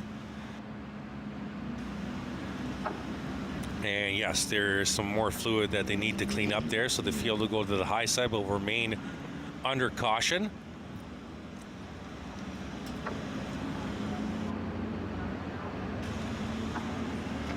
Getting set to resume here with the bone stock feature. 11 laps still to go. We'll be right back. You're listening to, or you're watching actually, sometimes I do make mistakes, Delaware Speedway Racing on Rogers TV, presented by Oil Guard. Top to bottom, no drip rust protection at Oil Guard goes right to where your car or truck needs it most. From the engine compartment to the door panels, and 8 points in between, Oil Guard has you covered. One Oil Guard treatment will help you duck the rust for 1 full year. When you choose Pizza Hut, you're supporting a local, family-owned and operated business. We've been serving our community for over 35 years and take great pride in what we do. From our family to yours, thank you for choosing Pizza Hut and supporting local. For 25 years, you've been helping to make our roads safer by doing the right thing. You've been the designated driver, you've stayed over, called home, you've called a cab or a friend, and planned ahead. Let's keep doing the right thing. Support sober driving by getting yourself and your friends home safely. Do the right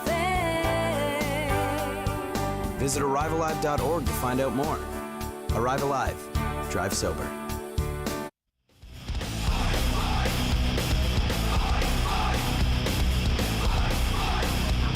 Welcome back to Delaware Speedway Racing on Rogers TV, presented by Oil Guard. A very good sign there. Cars rolling on the half mile. Double up sign has been given.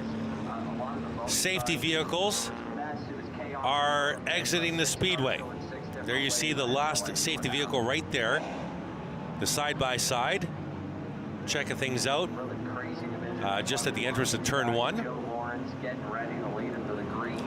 And I think that's going to be it for the side-by-side as well. Will we get the white flag this time? No, we're going to do another lap under caution. So Joe Lawrence, the leader in the 78, chooses the inside starting position. Jeremiah Rabideau, the points leader, outside row 1. Jay Cox, Chris Lawrence, row 2. Phil Gibbons in the 50. Tyler Wheel, row number 3.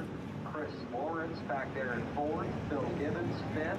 Tyler Wheel. And you got the 17, Colin Williams, the 03, Matt Langford in row number 4. Good to see the 03 at Langford back on the track after not finishing his heat race.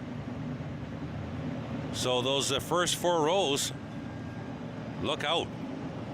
Some very good contenders for this feature win. Safety vehicle to side-by-side doing a full lap of the track. Likes what he sees. Radios to starter Scott Mackey. Scott Mackey then throws the white. White flag on the speedway. After a lengthy red flag condition, we're a lap away from setting the bone stocks loose for 11 more laps. 11 laps to go in the Dad's Joe Lawrence feature race. and Jeremiah Rabideau, pretty much the class of this field right now. They came from 7 rows back to start this feature and have come to the front. Pace car will dive down in the pit road. Lawrence, the 78, the control car, picking up a little bit of speed. Out of turn 4, after the lengthy red flag, we are racing again at the half mile. Side by side, the top 2 on points go into turn 1. Lawrence on the inside, Rabideau with a nice move on the outside, staying right there with the grip. Trying to get to the nose of the 78, the front 2 trying to get away. Cox in the 3rd, Chris Lawrence 4th, Gibbons 5th. Rabideau fighting on the outside, and Lawrence will lead that lap. Rabideau will duck in behind him. Up to Delaware Hill in 2, down the back. Rabideau now comes to the inside, can't get a good enough run. They're almost dead even optically in speed right now. The front 5 have gone away from the rest of the pack. Here's Rabideau to the inside. And Lawrence will get that good run out of turn 4. He'll keep the lead into turn 2. Up the hill, down the back, Rabideau right there. They'll both go high. Rabideau might almost hit the wall there on corner exit. He sure looked close. Rabideau now trying to get to the inside. Lawrence protecting. Meanwhile, Chris Lawrence trying to get to the inside of Cox for 3rd to no avail. Now into some traffic. They're going to split the traffic. Front 2 will blow right by those 2 cars. The 4 really off the pace, needs to get down to the lower apron and let the faster cars through on the high side. Here come the leaders out of 4. 7 to go. Joe Lawrence out front. Jeremiah Rabideau in 2nd. That's the reverse order of how they sit in points. Rabideau right there out of turn 2, down the back. Lawrence has a little bit more speed on the straightaways. You can see that. Caution on the speedway. We have a car high in turn 1 and Tyler Wheel high in turn 2, but he's rolling. That might be the, is that the 17? It is the 17. Colin Williams and Tyler Wheel, they were battling in that pack for 4th and 5th. Let's go to the replay, see if we catch anything here. That's coming into turn 1. They're ready to make contact. The front end of Willems and the 85 of Tyler Wheel. As mentioned, they were battling for that the 4th and 5th position in that pack behind the leaders. Let's go trackside. We have an update on Katie Sterrett. Let's go to Joey. Hey, Chris. Yeah, Katie Sterrett has been checked out in the medical center, and she's going to be transported to a local hospital. It apparently might be a major back injury. Not a broken back. She's still able to stand, but serious enough that she's got to go to the hospital and likely spend the night there. But her team is here. Bonnie, her sister, pulled into the pits. Her car's fine, but she wanted to be with her family. Len told me that the family's all together. They're going to head up to the hospital. The 88 car is done for the year. It's totaled. They're going to plan on bringing the 89 out again, but it'll depend on how Katie's doing, how Bonnie's doing, and all that. So the Starrett Racing team, really tough night for them. Katie, thankfully, communicating in good spirits, but heading to the hospital right now. All right. Really appreciate that report. Our thoughts and prayers with Katie and the Starrett family at this time as Katie goes to local hospital to get further evaluation completed. And hopefully things are better than they seem once that evaluation is complete. White flag on the speedway here, 7 to go. Bone stock feature race on the track. The touring Outlaw Super Late models waiting for their 50-lap feature. So Joe Lawrence, the point car again, chooses the inside. Rapido on the outside. It's Cox and Chris Lawrence, row number 2. Givens and Langford, row 3.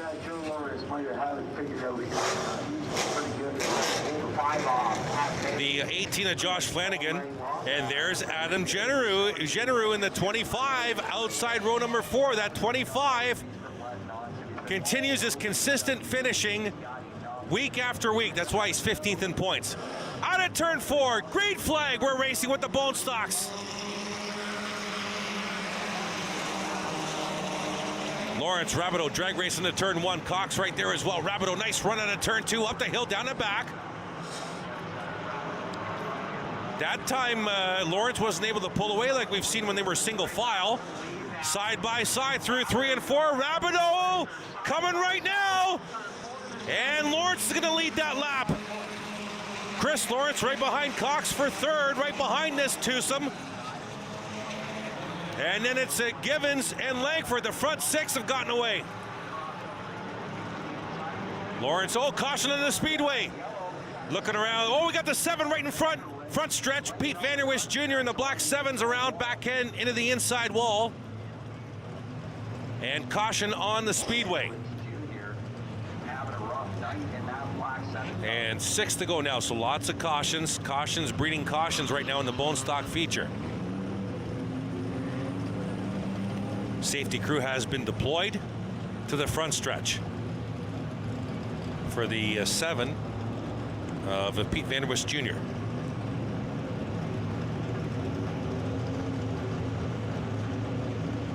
Pete's still remaining in the vehicle. I think maybe the 7 might not start. There you see the ambulance transporting, I would assume, with the lights being on, that they do have Katie Starrett in that ambulance, transporting to a local hospital for further evaluation. Let's go trackside to Joy. Yep, that is Katie Starrett going off to get checked out. She's in that ambulance. Meanwhile, in the 7, he looks okay. They're checking him out, but it looks like the car is going to be able to move itself back to the pits. The 78 and the 5 have been scrapping the whole way. The 28 and the 0 have been scrapping the whole way. 20 and the 00 have been scrapping the whole way. The 50's up there too. The 03, which had that huge wreck in the heat races, is up at the front. And you mentioned Adam Generu, who's now scrapping for his first top 5, for his first top 10 of the year. 10th in points right now, average finish of 15. The only Mitsubishi on the track, looking to try and make a name for himself. Back upstairs. Yeah, speaking of Adam Generu, Joy, lots of sheet metal hanging off that right front of the 25. There you see it. If we can have Scotty stay on the 25 as Adam comes around the front stretch, might even get a better picture here. I'm not sure the officials have seen it. Maybe they have and deem it okay. And I'm getting word that it was like that at our last caution as well. I just wasn't able to see it. So that's the 25. There you see the cosmetic sheet metal hanging off the right front of the 25, Adam Generu, who Joy mentioned off the top of the broadcast, one of the most consistent finishers in the bone stock division, 15th in points, and averaging, finishing in that top 15. 10th in points, but averaging 15th place finish, which has got him to that 10th place in points. and doing a fantastic job in 2022 is the 25 of Adam Genereux. So we've doubled up here on the Speedway. Safety crew checking the high side at turn 2 right now. Looking to go white flag this time by if the flag stand gets word that we are good to go. Safety vehicle has come into the infield area now. And looks like we might get the white flag displayed here. Yes, we will. White flag displayed to the field. Next time by, we'll turn them loose with 6 to go in this bone stock 25 lap feature.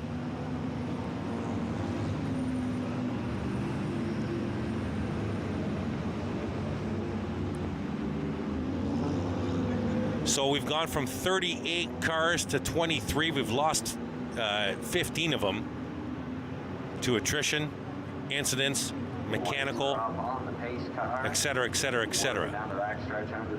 Joe Lawrence, the point car. In the 78, Jeremiah Rabideau outside row 1, then it's Cox and Chris Lawrence row 2, Givens, Langford row 3.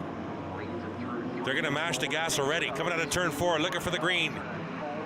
We're racing with the bone stock. 6 to go. They made contact out of turn 4. The top 2 in points, contact between them. Lawrence will grab the lead in turn 1. Here comes Rabideau fighting back on the outside. And Rabideau almost hit the wall again. Lawrence really pushing that 5 car up a little bit more out of turn 2. Side by side for 3rd, side by side for 5th. Here they come at the stripe. 5 to go. Lawrence out in front. Rabideau, Cox, Chris Lawrence. Langford edging Givens right now, but Givens fighting back on the inside in the 50 car on the inside of the 03.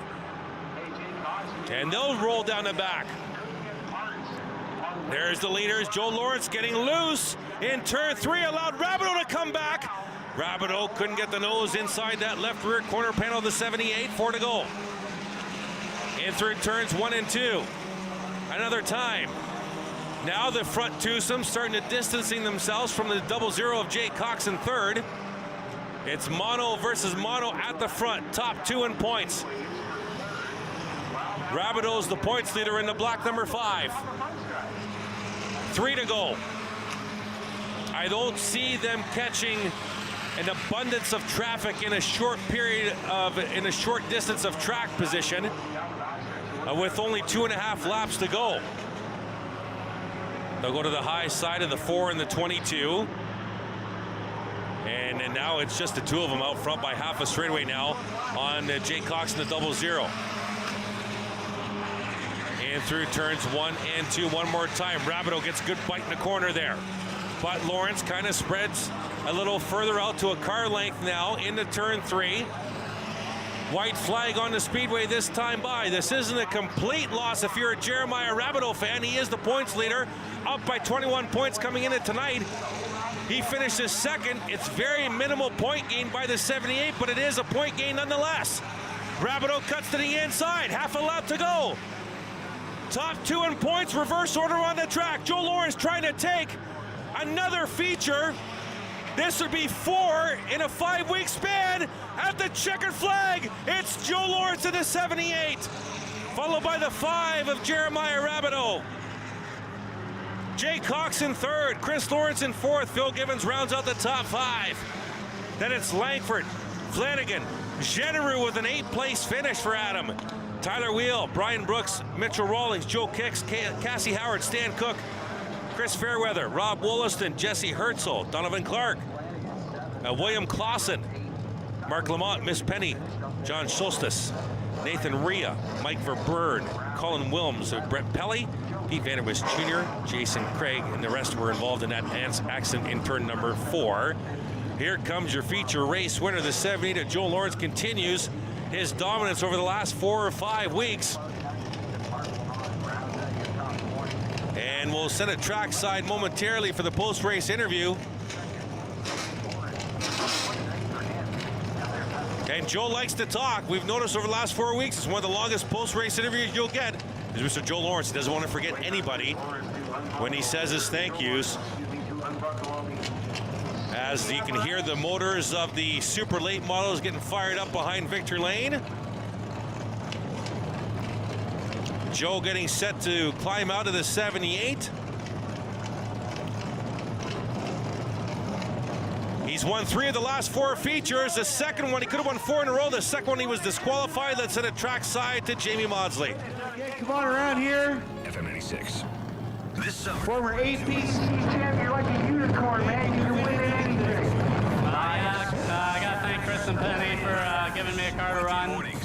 We had some motor issues last week that kind of took us. I think we had the car to beat last race, and we just lost it, unfortunately. So they put in a lot of work to get it back together and get it still fast. I think we still got some work to do. That 5 car is right there, so we'll go home and keep digging for some more. But I got to thank them so much. Corey Tire and Auto helped us out a bunch. Auto Fusion Towing. I know a local guy. There's a lot of people to thank. So all the fans for coming out, especially Dana's Desserts, always keeps us full. Ladies and gentlemen, Joe Lawrence, your feature winner here tonight.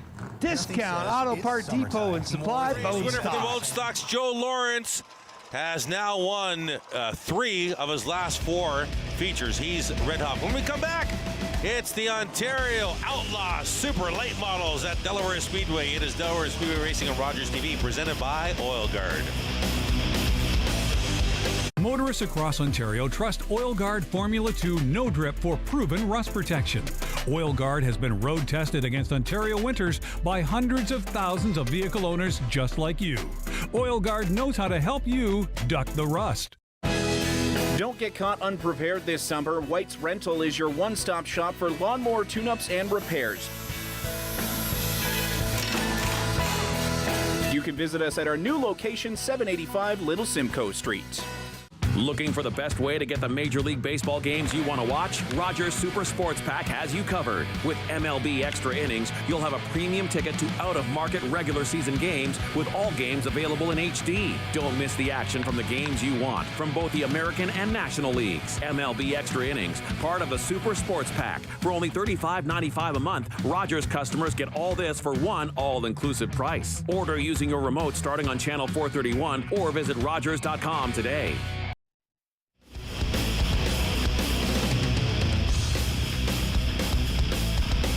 Welcome back to Delaware Speedway Racing on Rogers TV, presented by Oil Guard. Getting set now for the feature of features tonight, 50-lap feature with the Ontario Outlaw Super Late Model Series. Around this half mile for 50 laps. All the cars on pit road are fired up. We're just looking for the signal to roll them out onto the speedway.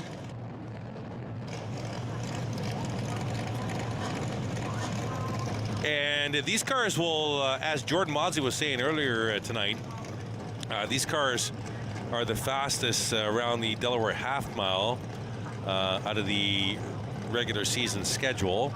As you see, the safety vehicle cleaning up some more fluid here at the Delaware Speedway. And pulling away, so hopefully we'll get set to move these super late models onto the track here and get them going for 50 laps around the half mile. Looks like some more, a little bit more track cleanup on the backstretch. That's actually a huge spill that's been cleaned up all the way from corner 2 exit into the middle of turn number 3. It's a big one that the safety crew is trying to clean up here. And they got the Speedy Dry on it already. And they're just doing some more monitoring. We do have another vehicle in turn 2. There you see the pickup truck is complete with its work. And on the pit road, let's go trackside to Joey. Back here with the one-man band, Adam Generou. Adam, you just told me you didn't even know this was happening. No idea. I heard a bit of a noise, but the car was running too good to pull off, so I just said I'm going to either... Apparently I was hanging the bumper off for quite a while, but not the first time I've dragged something around the track, so I'm not too worried about it. That's your top finish of the year. Do you think you can keep building on that? Absolutely, I think I can. For what the car was today, I don't even think it's as fast as it could be. This is an 8th place for me, which is my best finish ever, and I'm super stoked about it. Really great race. So I believe, if my math is correct, which it often isn't to be fair, I believe this actually bumps you up to 8th in the standings. So what do you think this means for the rest of the season for, I say the Generu team, but Adam Generu? Well, it means a lot, really, just to have that buffer, you know, of a good points finish, and that'll put me hopefully up in the standings. I'm 10th right now. 8th would be really cool, and just keep building on it and keep momentum up. You know, just keep finishing races and don't DNF, and I should be able to hold that position. All right, congratulations and good luck the rest of the way. Real quick, thank my sponsors, New Vista Realty, Attaché Office Solutions, Rival Office Solutions, and the Auto Guys, and everybody who's ever helped me, and all the fans. All right, thank you very much. No worries, man. You have a nice night. Back upstairs. All right, thank you very much. And yeah, well done by Adam Generu. A nice 8th place finish tonight in the Bone Stock feature. All right, Ontario Outlaw super late models on the track. 50 laps to scheduled distance. The 8 is Gary McLean on the point.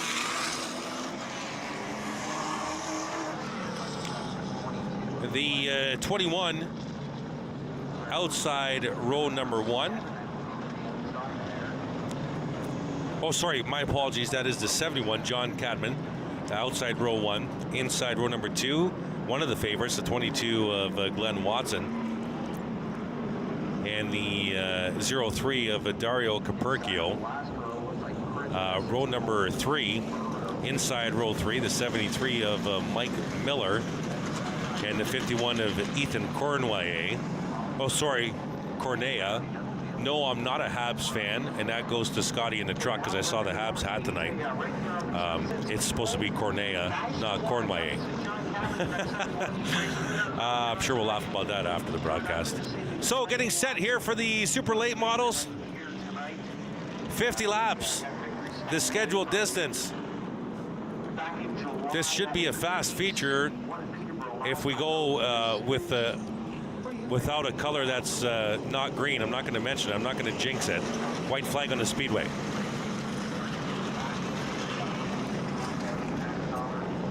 They tour around. They've been to Delaware already earlier this year, July the 2nd.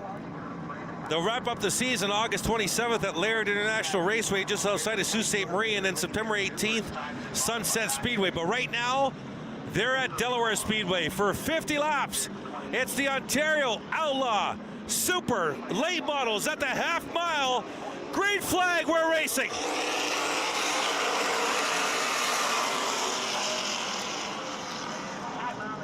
Oh, what a great start on the outside by the 71 of Johnny Cadman. He's gone. Caution on the Speedway. We got the 22 is around in turn number 2. That's one of the favorites. Glenn Watson on the apron in turn number 2. Well, this is going to get interesting in a hurry. Let's go to the replay. 22 is a red and white machine. You just saw him out of the picture inside row number 2. Oh, hard to tell if there was contact with the 03 of Capurchio. From that angle, couldn't really tell if the right front of the 22 got into the 03. Or the back end just got loose on the 22. So the 22 at the back of the field now. This will get interesting. As mentioned, Glenn Watson's won 3 in a row. Looking to make it 4 tonight. But now he's got work to do. He will restart at the back of the field.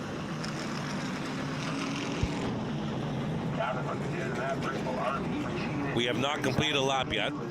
50 still to go. Looks like we're getting set to display the white flag next time by and double up this field.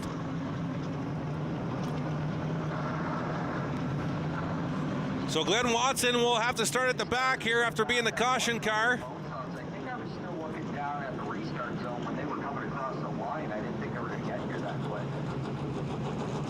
And looks like Scott's trying to rearrange some cars, a couple of spots, so we're still caution. Maybe trying to rearrange the 73 and the 51. Ethan Cornea and Mike Miller. So Mike Miller went ahead of the Cornea 51. Now, looks like Cornea wants to spot back maybe. They're going to double up here. But if they're going to double up, the 73 actually is going to go to the outside of row number 2, which is on the high side of the red 03, if that's the case. Double up signal this time by. So I guess it is going to be the 51 of Cornea will get the outside second row spot, so he will restart ahead of the 73. All right, let's start him up again. 0 laps completed, 50 to go. One of the favorites now starting at the back of the field. The 22 of Glenn Watson.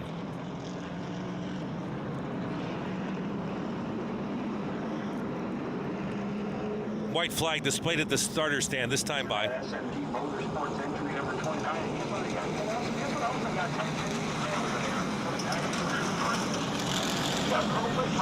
Lights off. The Ford Mustang Delaware Pace vehicle. It'll duck down onto pit road in turn number 3. And in the field will gradually pick up speed around to the starter stand where they are expecting to see the green flag. Mashing the gas already past the pace car. Out of turn 4, we're racing.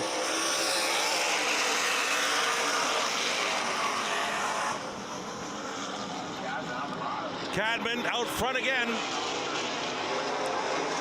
Gary McLean falls in the second spot. Then it's the 03 of Capercio rounding out the top 3.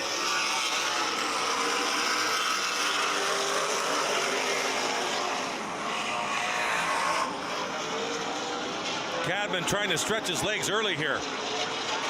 Meanwhile, back in the pack, Watson's got by 3 cars. But still, a ton of work to do. Cornea is your 4th place car in the 51. Kyle Passer's up to 5th in the 17.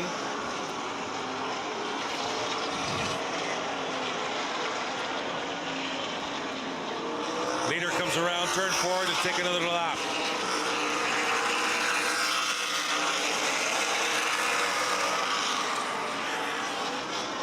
Stretching his legs down the back. There you see the 22 of Watson trying to make his way back through the field to the inside of the 14 of Thane Halliburton. Now coming up on the 73 of Mike Miller. But he's over a half a lap behind the leader, John Cadman. There's the leader out of turn 4. 5 laps in the books.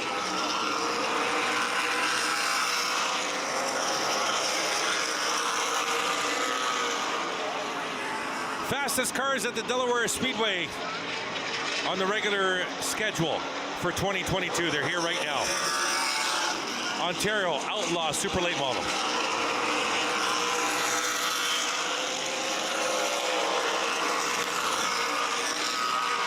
Cadman on an island all by himself. A full straightaway lead.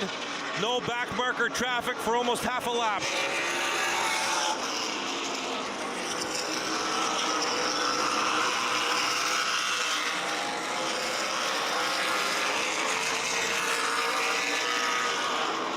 The 22, Glenn Watson's passed 6 cars now.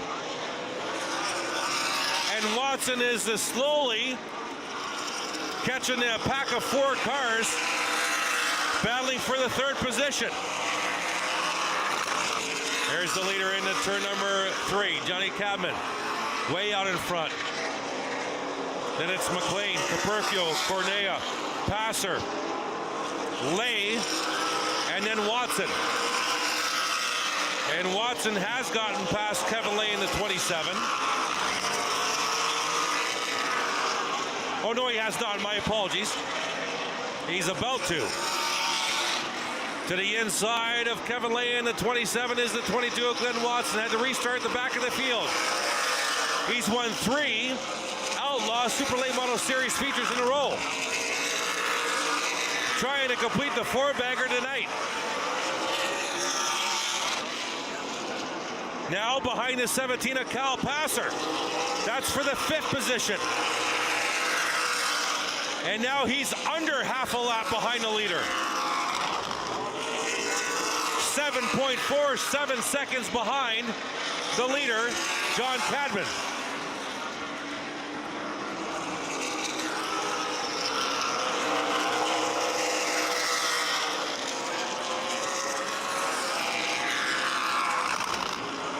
Cadman is past Passer now.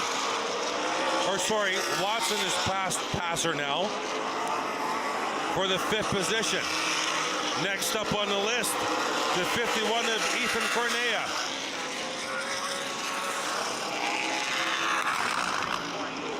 They'll fly down the back here at Delaware Speedway. 36 laps to go. The leader just took the stripe. Cornea in the 51, Watson in the 22.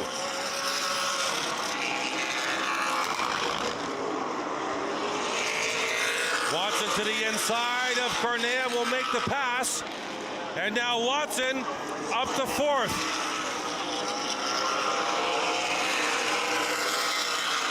There's the leader top left into turn 3. Just entering the back stretch, the 22 of Glenn Watson. Had to restart at the back after an opening lap collision and spin.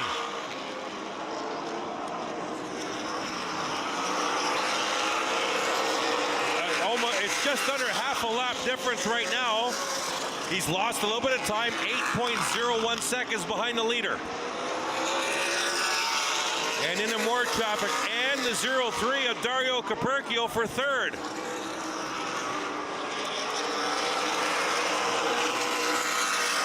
Into turn 1 they go. Caperchio in the 03, Watson in the 22, down the back. Oh, what a great move there. He waited to hit the brakes and got past Caperchio before the apex of the corner. Glenn Watson now up to the 3rd position. But still, half a lap behind the leader. Exactly half a lap last time by.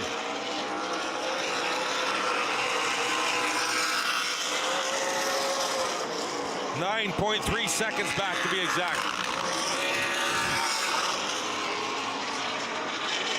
What an impressive comeback by Glenn Watson in the 22 though. He's come all the way to 3rd spot after restarting at the back of the field.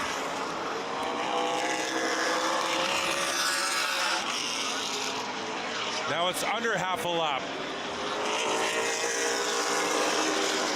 Last time by, Cadman 18.257. Watson beat him by 0.2 of a second last time by.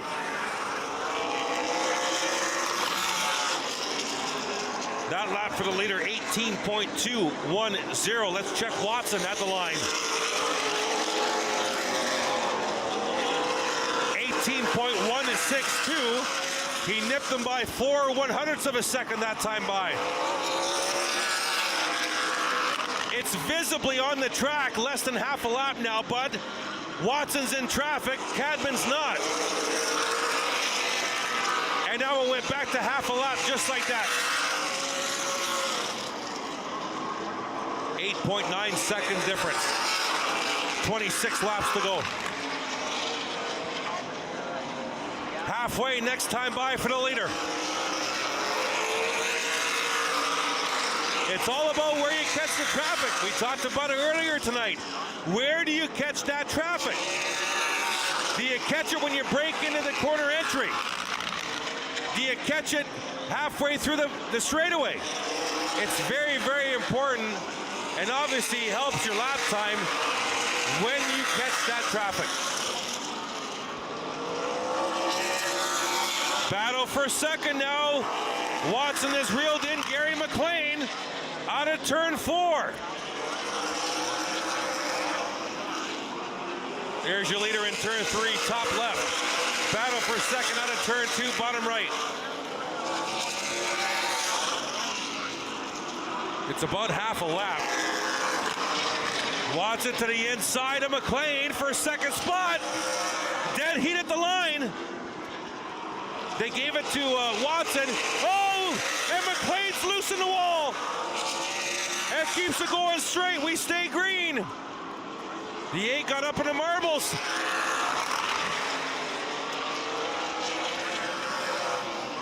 All right. He's up to second. There's only one spot left. But there's only 21 laps to do it. And he's half a lap behind. Oh, we got a car up in the wall in turn number 2. Good night team strategy and good night track position, because we got a whole new ball game coming up. Caution on the speedway with 21 to go. And that half a lap is down to nothing.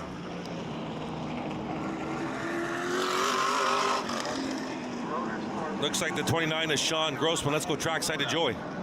Hey Chris, so I'll have to confirm it with track officials, but I believe on lap 9, Glenn Watson set the track record for an in-race lap in the super lates, which is 17.9. If anyone's gonna catch John Cadman and his excellent night, it's gonna be Glenn Watson again. A 17.9 on lap 9, which I believe is a super late track record. Back upstairs. Yeah, that you might be dead on. 17.908 to be exact on lap 9 for the 22 of Glenn Watson. Unofficially, waiting for confirmation, could be a new Delaware Speedway track record. Wow, that's a sizzling lap. Back on lap 9, but he's come all the way from the back of the field to second spot. I'm not familiar with how the restarts work in the Outlaw Super Late Model Series, because there are 2 lap cars in between Cadman and Watson right now on the racetrack. I believe they might wave them around. I'm not quite sure. We'll see how this works. But the car has been cleaned up in turn number 2 of Sean Grossman. And yes, they'll move past the lap cars. Wow, brand new ball game now with 22 to go. John Cadman did not want to see a caution. He had a half a lap lead. It was pretty much over with the 22 laps to go. You can throw that out the window, because now he'll start right beside the winner of 3 in a row in this series, Glenn Watson.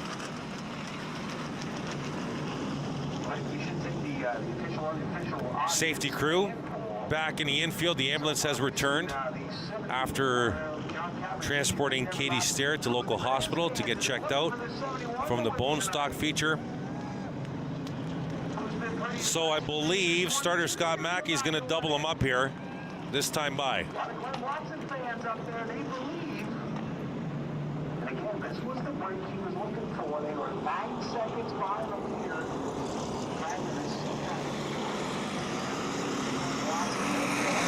Hey, double up sign. Hope you're enjoying this racing tonight from Delaware Speedway. Thank you so much for joining us on Rogers TV and our YouTube channel. Oh, I had a message. Oh, I forgot to tell you this. Let me double check. I had a message today because we did King of the Hill a little while ago, a couple of weeks ago. So here's the message I got. Hey, Chris, so I just watched the last episode of Delaware I had taped on Rogers. Lo and behold, you and Gary, so this is when Gary was with us, just happened to mention his King of the Hill incident with the Trans Am. It said it got the adrenaline flowing again, so he wants to announce he's coming out of retirement. He's coming out to the next King of the Hill, the Trans Am that wrecked. Daryl Haywood's coming back to the King of the Hill, and he sends a couple of shout-outs. He says, you might want to let Grocery Getter and all the big boys know I'm coming for the title. That is awesome. I'm so glad I remembered to tell you about that, race fans. Next King of the Hill should be awesome. All All right, lights off the pace car. We got 22 to go with the Outlaw Super Late models. They'll mash the gas. We're racing. And Watson goes hard into turn one. Cadman wants the lead. They'll drag race down the back. Second straight feature. It's mono and mono versus at the top. And they'll get into single file. Cadman with the lead. The 22 of Watson right there. Now the Ada McLean's come to play at the front. Everybody's single file on that restart now. Cadman protecting that lower lane. Watson can't do anything with him. They were a half a lap apart. Cadman had a half a lap lead before we went to caution with 22 to go. It was in the bag. Now, there is no bag. 19 to go this time by. Oh, contact between the leaders. Oh, and he's into the inside wall. And caution on the speedway. The 22 of Watson getting a little aggressive out of turn 4. Contact, and it sends him into the inside wall. And heavy front end damage. Let's go to the replay here. Out of turn 4, there's the contact, and spins him right down into the wall head first. And heavy damage on the front end of that 22. Caution with 20 to go. There might be enough damage. There is some fluid leaking as well, left front. I'm not sure they're going to be able to roll this car away. There might be too much damage on that left front with that, depending on the tire. They might be calling. They might have to call for the tow truck here, depending on the severity of that damage. There you see a better shot of that. They're going to get the speedy dry on that right away. Check it on the driver. That's the first priority. I'm not sure if Glenn was a little tight coming out of turn 4. Tight tends to mean that your car wants to push up the track and won't turn. So I'm not quite sure if the 22 was a little tight on corner exit to turn 4. Definitely contact. Let's go to the replay again. Here they come through turn 4. Watson wants to peek on the inside. Yeah, he just got into him. He just got into him. Under the left rear of John Cadman's 71. And you saw the rest. Maybe Watson accelerated a little bit earlier than he thought Cadman was going to, and just got into him.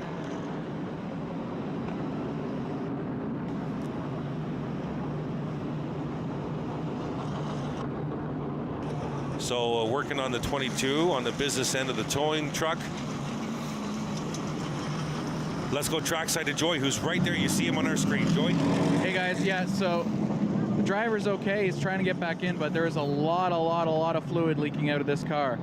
This is likely going to take a while to clean up. They've got the speedy dry, as you like to say, back on the track already. But if Kyle can come over here, you can see a lot of damage to this car, and like you said, it happened right in front of us. It was just looked like two guys got into each other.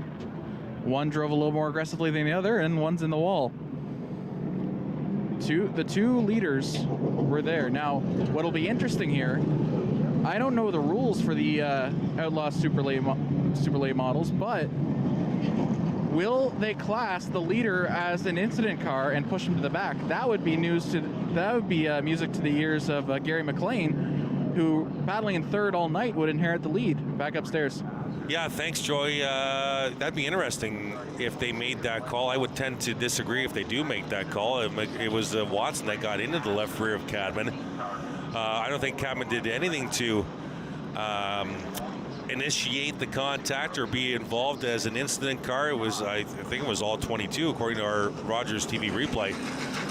So I think the 71 might stay there, but definitely the try for 4 in a row by Glenn Watson is not going to happen here at Delaware Speedway. There will be a new feature race winner for the first time in a month. So we're under caution here with 20 to go in the Ontario Outlaw Super Late Model Series. We'll be right back. It's Delaware Speedway Racing on Rogers TV, presented by Oil Guard.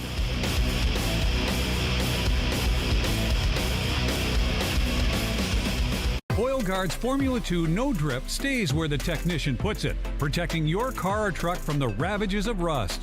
With no messy residue on your driveway or garage floor, Oil Guard Formula 2 No Drip is proven rust protection you can trust.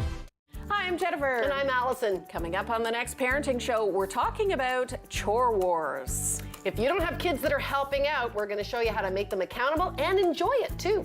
That's only on Rogers TV. Do you have something to share? Let everyone know about your next meeting, your need for volunteers, or your fundraising event on the Rogers TV Community Billboard. Send us your words and we'll bring them to life on Rogers TV and rogerstv.com. When it's time to spread the word, go to rogerstv.com to add your announcement to the Community Billboard.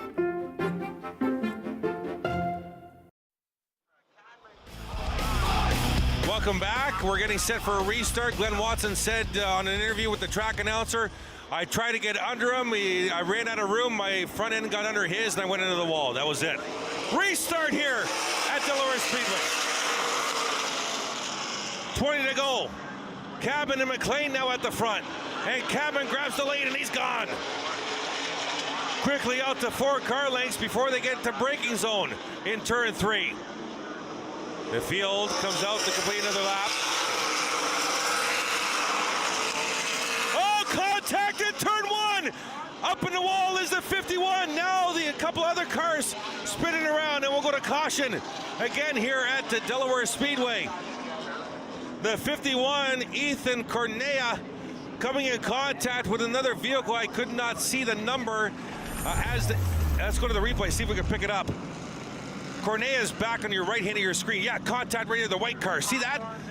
White car and the black car, and still can't get the number on the black car. We'll see if we can pick it up live on the tracker. There might have been the 29 of Sean Grossman. Yeah, Sean Grossman in the 29, the 51 of Ethan Cornea. And then another car spinning there late. So under caution again.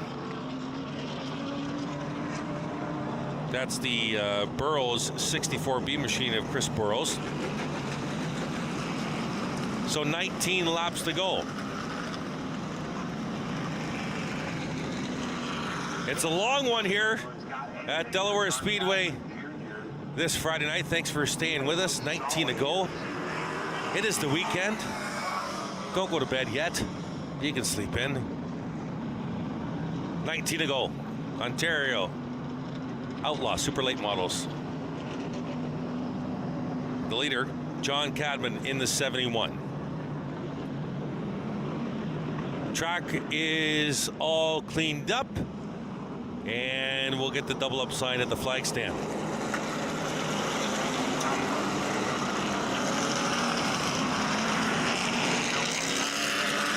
Let's go trackside to Joey Langdon. Hey guys, so I'm at the 51's pit box, and they are adamant that the 29 caused that. They were swearing at the 29. They were throwing gestures at the 29. The 51 is very, very mad at the 29, and his entire team is as well. Back upstairs. All right, thank you. The 29 starting a row ahead of the 51. We'll get the white flag this time by.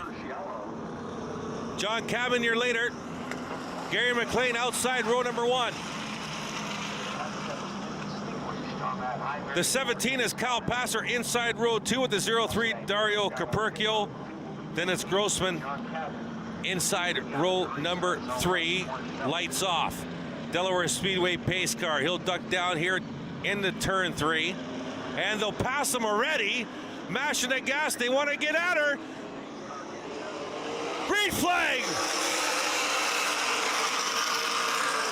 Wow, they were at the start-finish line, and the pace car just got into pit road. That was nuts. Cadman to the lead again. McLean the second, Passer up to third, Caperchio in fourth.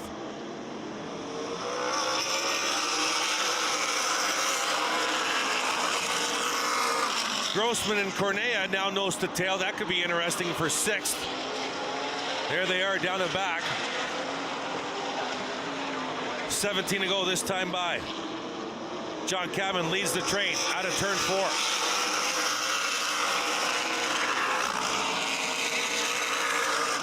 off the Delaware Hill in turn 2, down the back. They'll fly down the back here.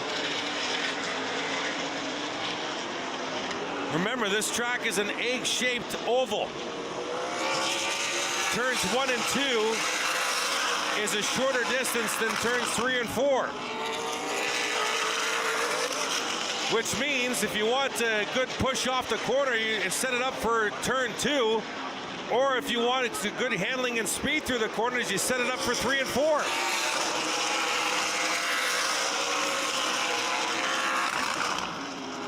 Cabin trying to stretch his legs now. Out to about a 15-car length lead. Now McLean under pressure by Kyle Passer in the 17 for second spot. There you see Grossman and Cornea now back to the front of the field. Turns 1 and 2. That's your battle at the front right now. Battle for second spot. Gary McLean has it. Kyle Passer wants it. There nose to tail at the stripe with 13 to go. And through turns 1 and 2, down the back, Passer's 17. Looks like it's come to him here in the later stages of this feature. McLean trying to protect.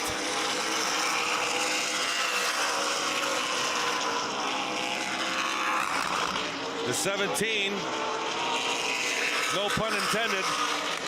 Kyle Passer wants to be the passer pretty quick here to have a shot at the leader. Now he's lost touch with McLean all of a sudden. Cadman out front. A healthy lead right now for John Cadman in the 71. 10 to go.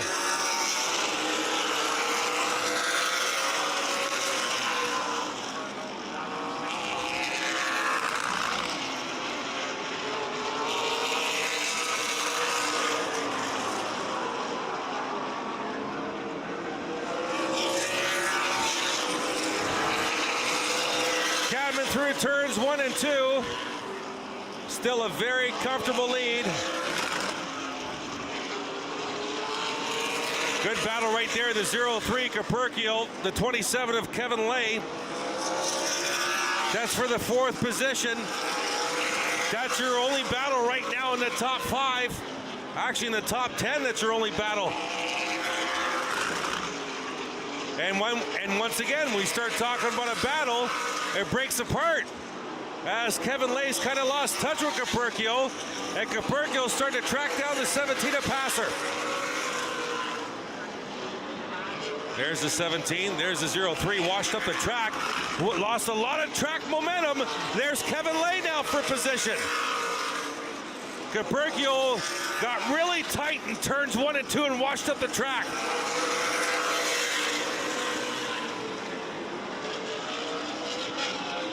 Caperchio in the 03, Lay in the 27.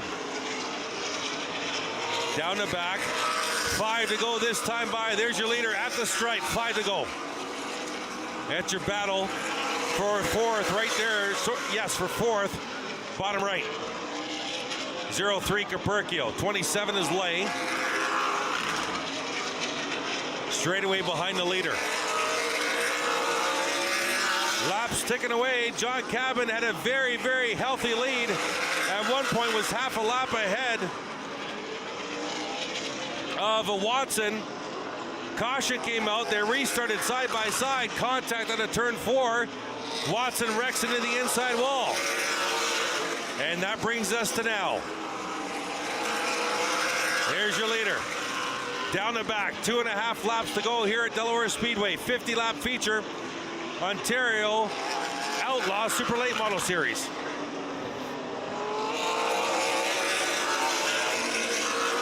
On the high side of the 88, you see the brake rotors glowing there on the 71. Popsicle sticks in the air, 2 to go.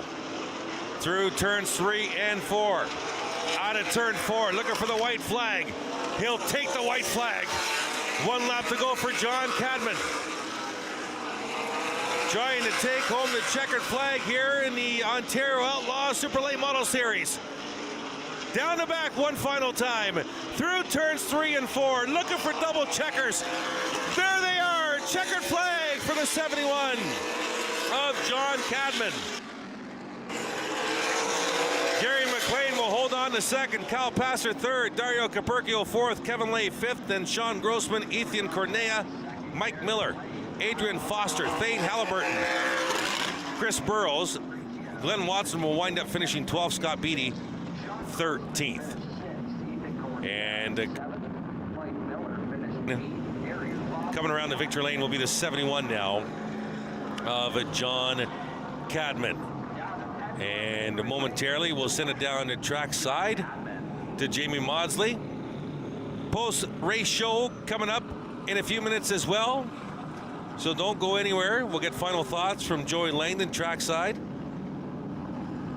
That's all coming up. We'll send you on your way to enjoy the rest of your weekend. All that coming up as we wait for John Cadman to exit the 71, winning the feature race here at Delaware Speedway. The second time the series has visited the Speedway this season.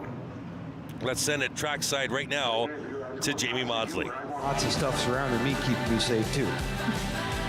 John Cadman Jr., ladies and gentlemen, just about set to climb out of the car. There's your checkered flag, my friend. Ladies and gentlemen, John Cadman Jr. Put your hands together. Winner of our Ontario Outlaw Super Late Model feature here tonight. Do some celebrate, man. You deserved it, a wire-to-wire victory. Come on around here, John. You had a 9-second lead, and all of a sudden the caution comes out. What are you thinking? Well, I knew Glenn was going to be fast, and he was probably coming through the field, so I tried to save a little bit just in case when I heard he was up in the second. And of course, we didn't need that caution, but whatever. Would have made it interesting at the end. I think he was pretty quick.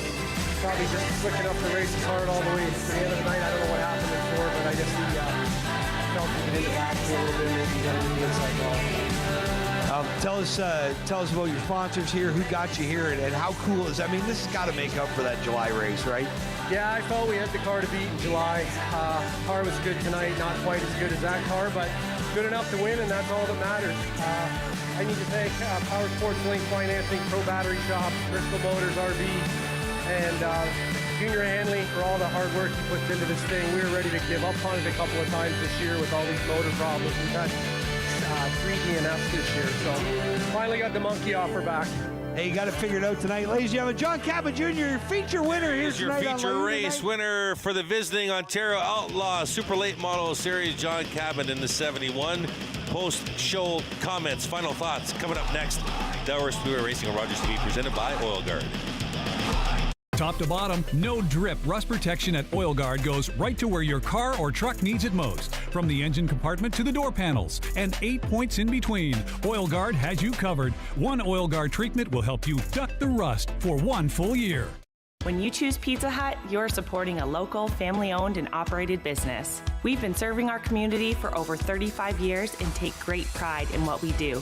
From our family to yours, thank you for choosing Pizza Hut and supporting local.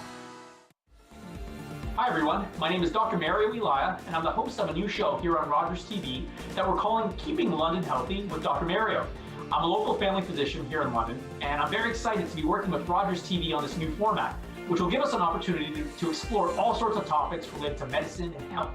So tune in Wednesdays at 6:30 p.m. We'll see you then.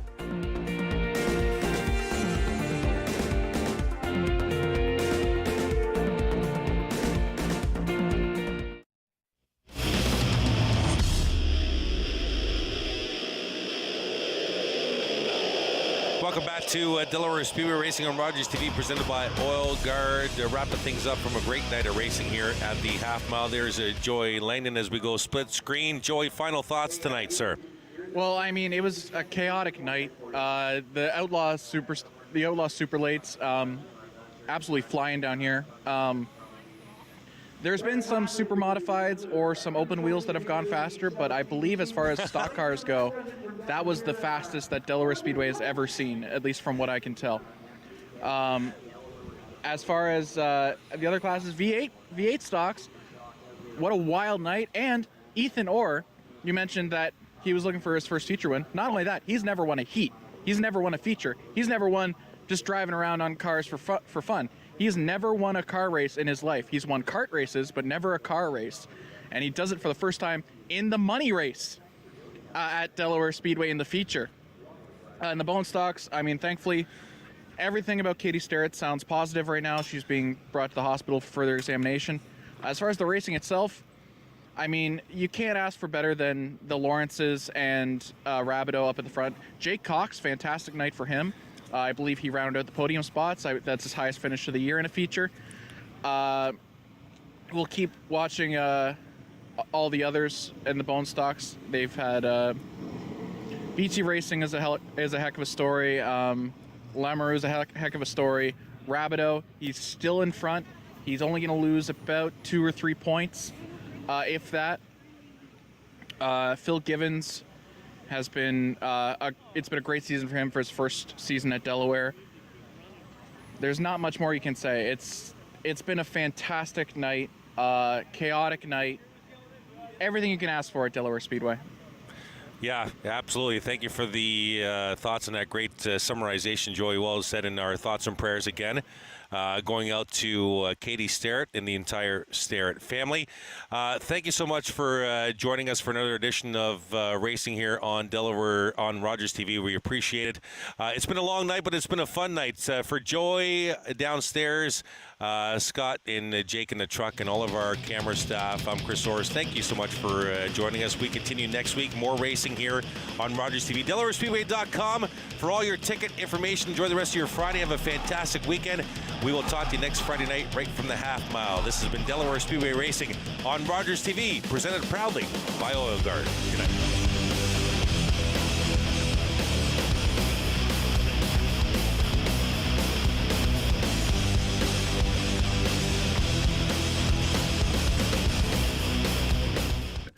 Yeah, like I really enjoy my time with Jim. He's super passionate about the game, and he really cares about the team, and he cares about us like he's like we are like his sons to him, and he just is so passionate about our game. So just having him on our side, having him as one of my mentors, like really taught me a lot about the passion for the game and how to just be a better man in general too, not just about sports. But and I'd be remiss if I didn't ask what's next on the horizon, because I know obviously there's graduation, and then there's obviously I'm sure some passion for the game continuing. What's the next few steps for you, sort of thing? Yeah, so I'm heading out Sunday to go train with the national team. So don't really get that much of a break, but I'll head out to Gatineau where we train with the team and looking to compete this summer. This team for the national team is a lot of opportunities to kind of move up the ladder this year. So depending how I can play, maybe crack an A-team roster, stay on the B team. So should be able to compete and train all summer and go to some good competitions. Awesome. Well, congratulations on the award, and don't be a stranger around here. I know the timeline maybe been a little bit shorter than you thought, but we're really happy to see you win this award. And I'm sure is it sitting somewhere important, or did the parents say we're taking this home to display it? Yeah, I don't really know. I think it's in my mom's house right now. She came to pick up some stuff, so I don't really know where she's put it yet, but I'm sure I'll see when I get home. Jackson, thanks for this. I appreciate it, and we'll talk to you soon. Thank you very much. Joined now by the FWP Jones Trophy winner, the Purple Blanket recipient, and overall one of the most awesome people I know. Joan, nice to see you. How are you? Hi, Ryan. Nice to see you again. Happy to be here. No, I forgot to put in previous host of the podcast. So okay. AKA Joan has had to put up with me too many times, and once again I had to send a message and go, "Hey Joan, I know you're graduating and everything's kind of moving forward, but I got to pull you back in for a few minutes. So thanks for doing this. Appreciate it."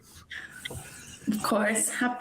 Always happy to see you and talk about the school and whatever else you want me to talk about. Well, today we'll just kind of have fun little encompassing of all things Joan. I know you love talking about yourself, which is probably the thing you like talking about the least. So today I'm going to make you do that. So just because, we want to make sure you get your just due. So first and foremost, congratulations, Purple Blanket, as I said, and the FWP Jones Trophy winner. We'll talk about those in a second. But first things first, take me back to, and I've done this with everybody, and it's my favorite first question for everybody. What did it mean to you to get back to competition this year? Because I know that was a tough thing across the board for all student athletes. And I know this year wasn't exactly what we call normal, but it was closer sort of thing. So how much was it nice to get back to that competition side of things? Yeah, for sure. It was definitely a ride. I mean, my teammates and I, we talked about it all the time, you know, just the amount of physical and mental anticipation of not really having something to train for. I know that's a big part of the athlete's mindset, is just like, you know, something to look forward to, something to keep you focused, and having it kind of in limbo for a long time. You know, our OUA was right after the 1 month gap that our league took. So it was really big question, like, is it going to extend? Are they going to cancel our championships? Is it going to get rescheduled? Are we going to do like a virtual format, which would have been crazy? But it was really, I mean, I'd like to say I had hope that it would happen, but I didn't want to, you know, get too excited, get carried away, and then disappointed. But I think being an older member of my team, I really wanted to take the role of encouraging and just putting more positivity into our team culture rather than focusing on what we lost or what could have been. That's just like, you know, take one day at a time, and whatever happens is better than not having anything. So it was nice, but, you know, it was challenging, especially trying to, you know, be there for other people at the same time as trying to motivate myself. No, that's always a thing, and that's just part of your personality. I know the advantage I know of getting to know you. That's your, you know, you're very seldom thinking about yourself. You're trying to help others, whether it be on campus, your team, that kind of thing.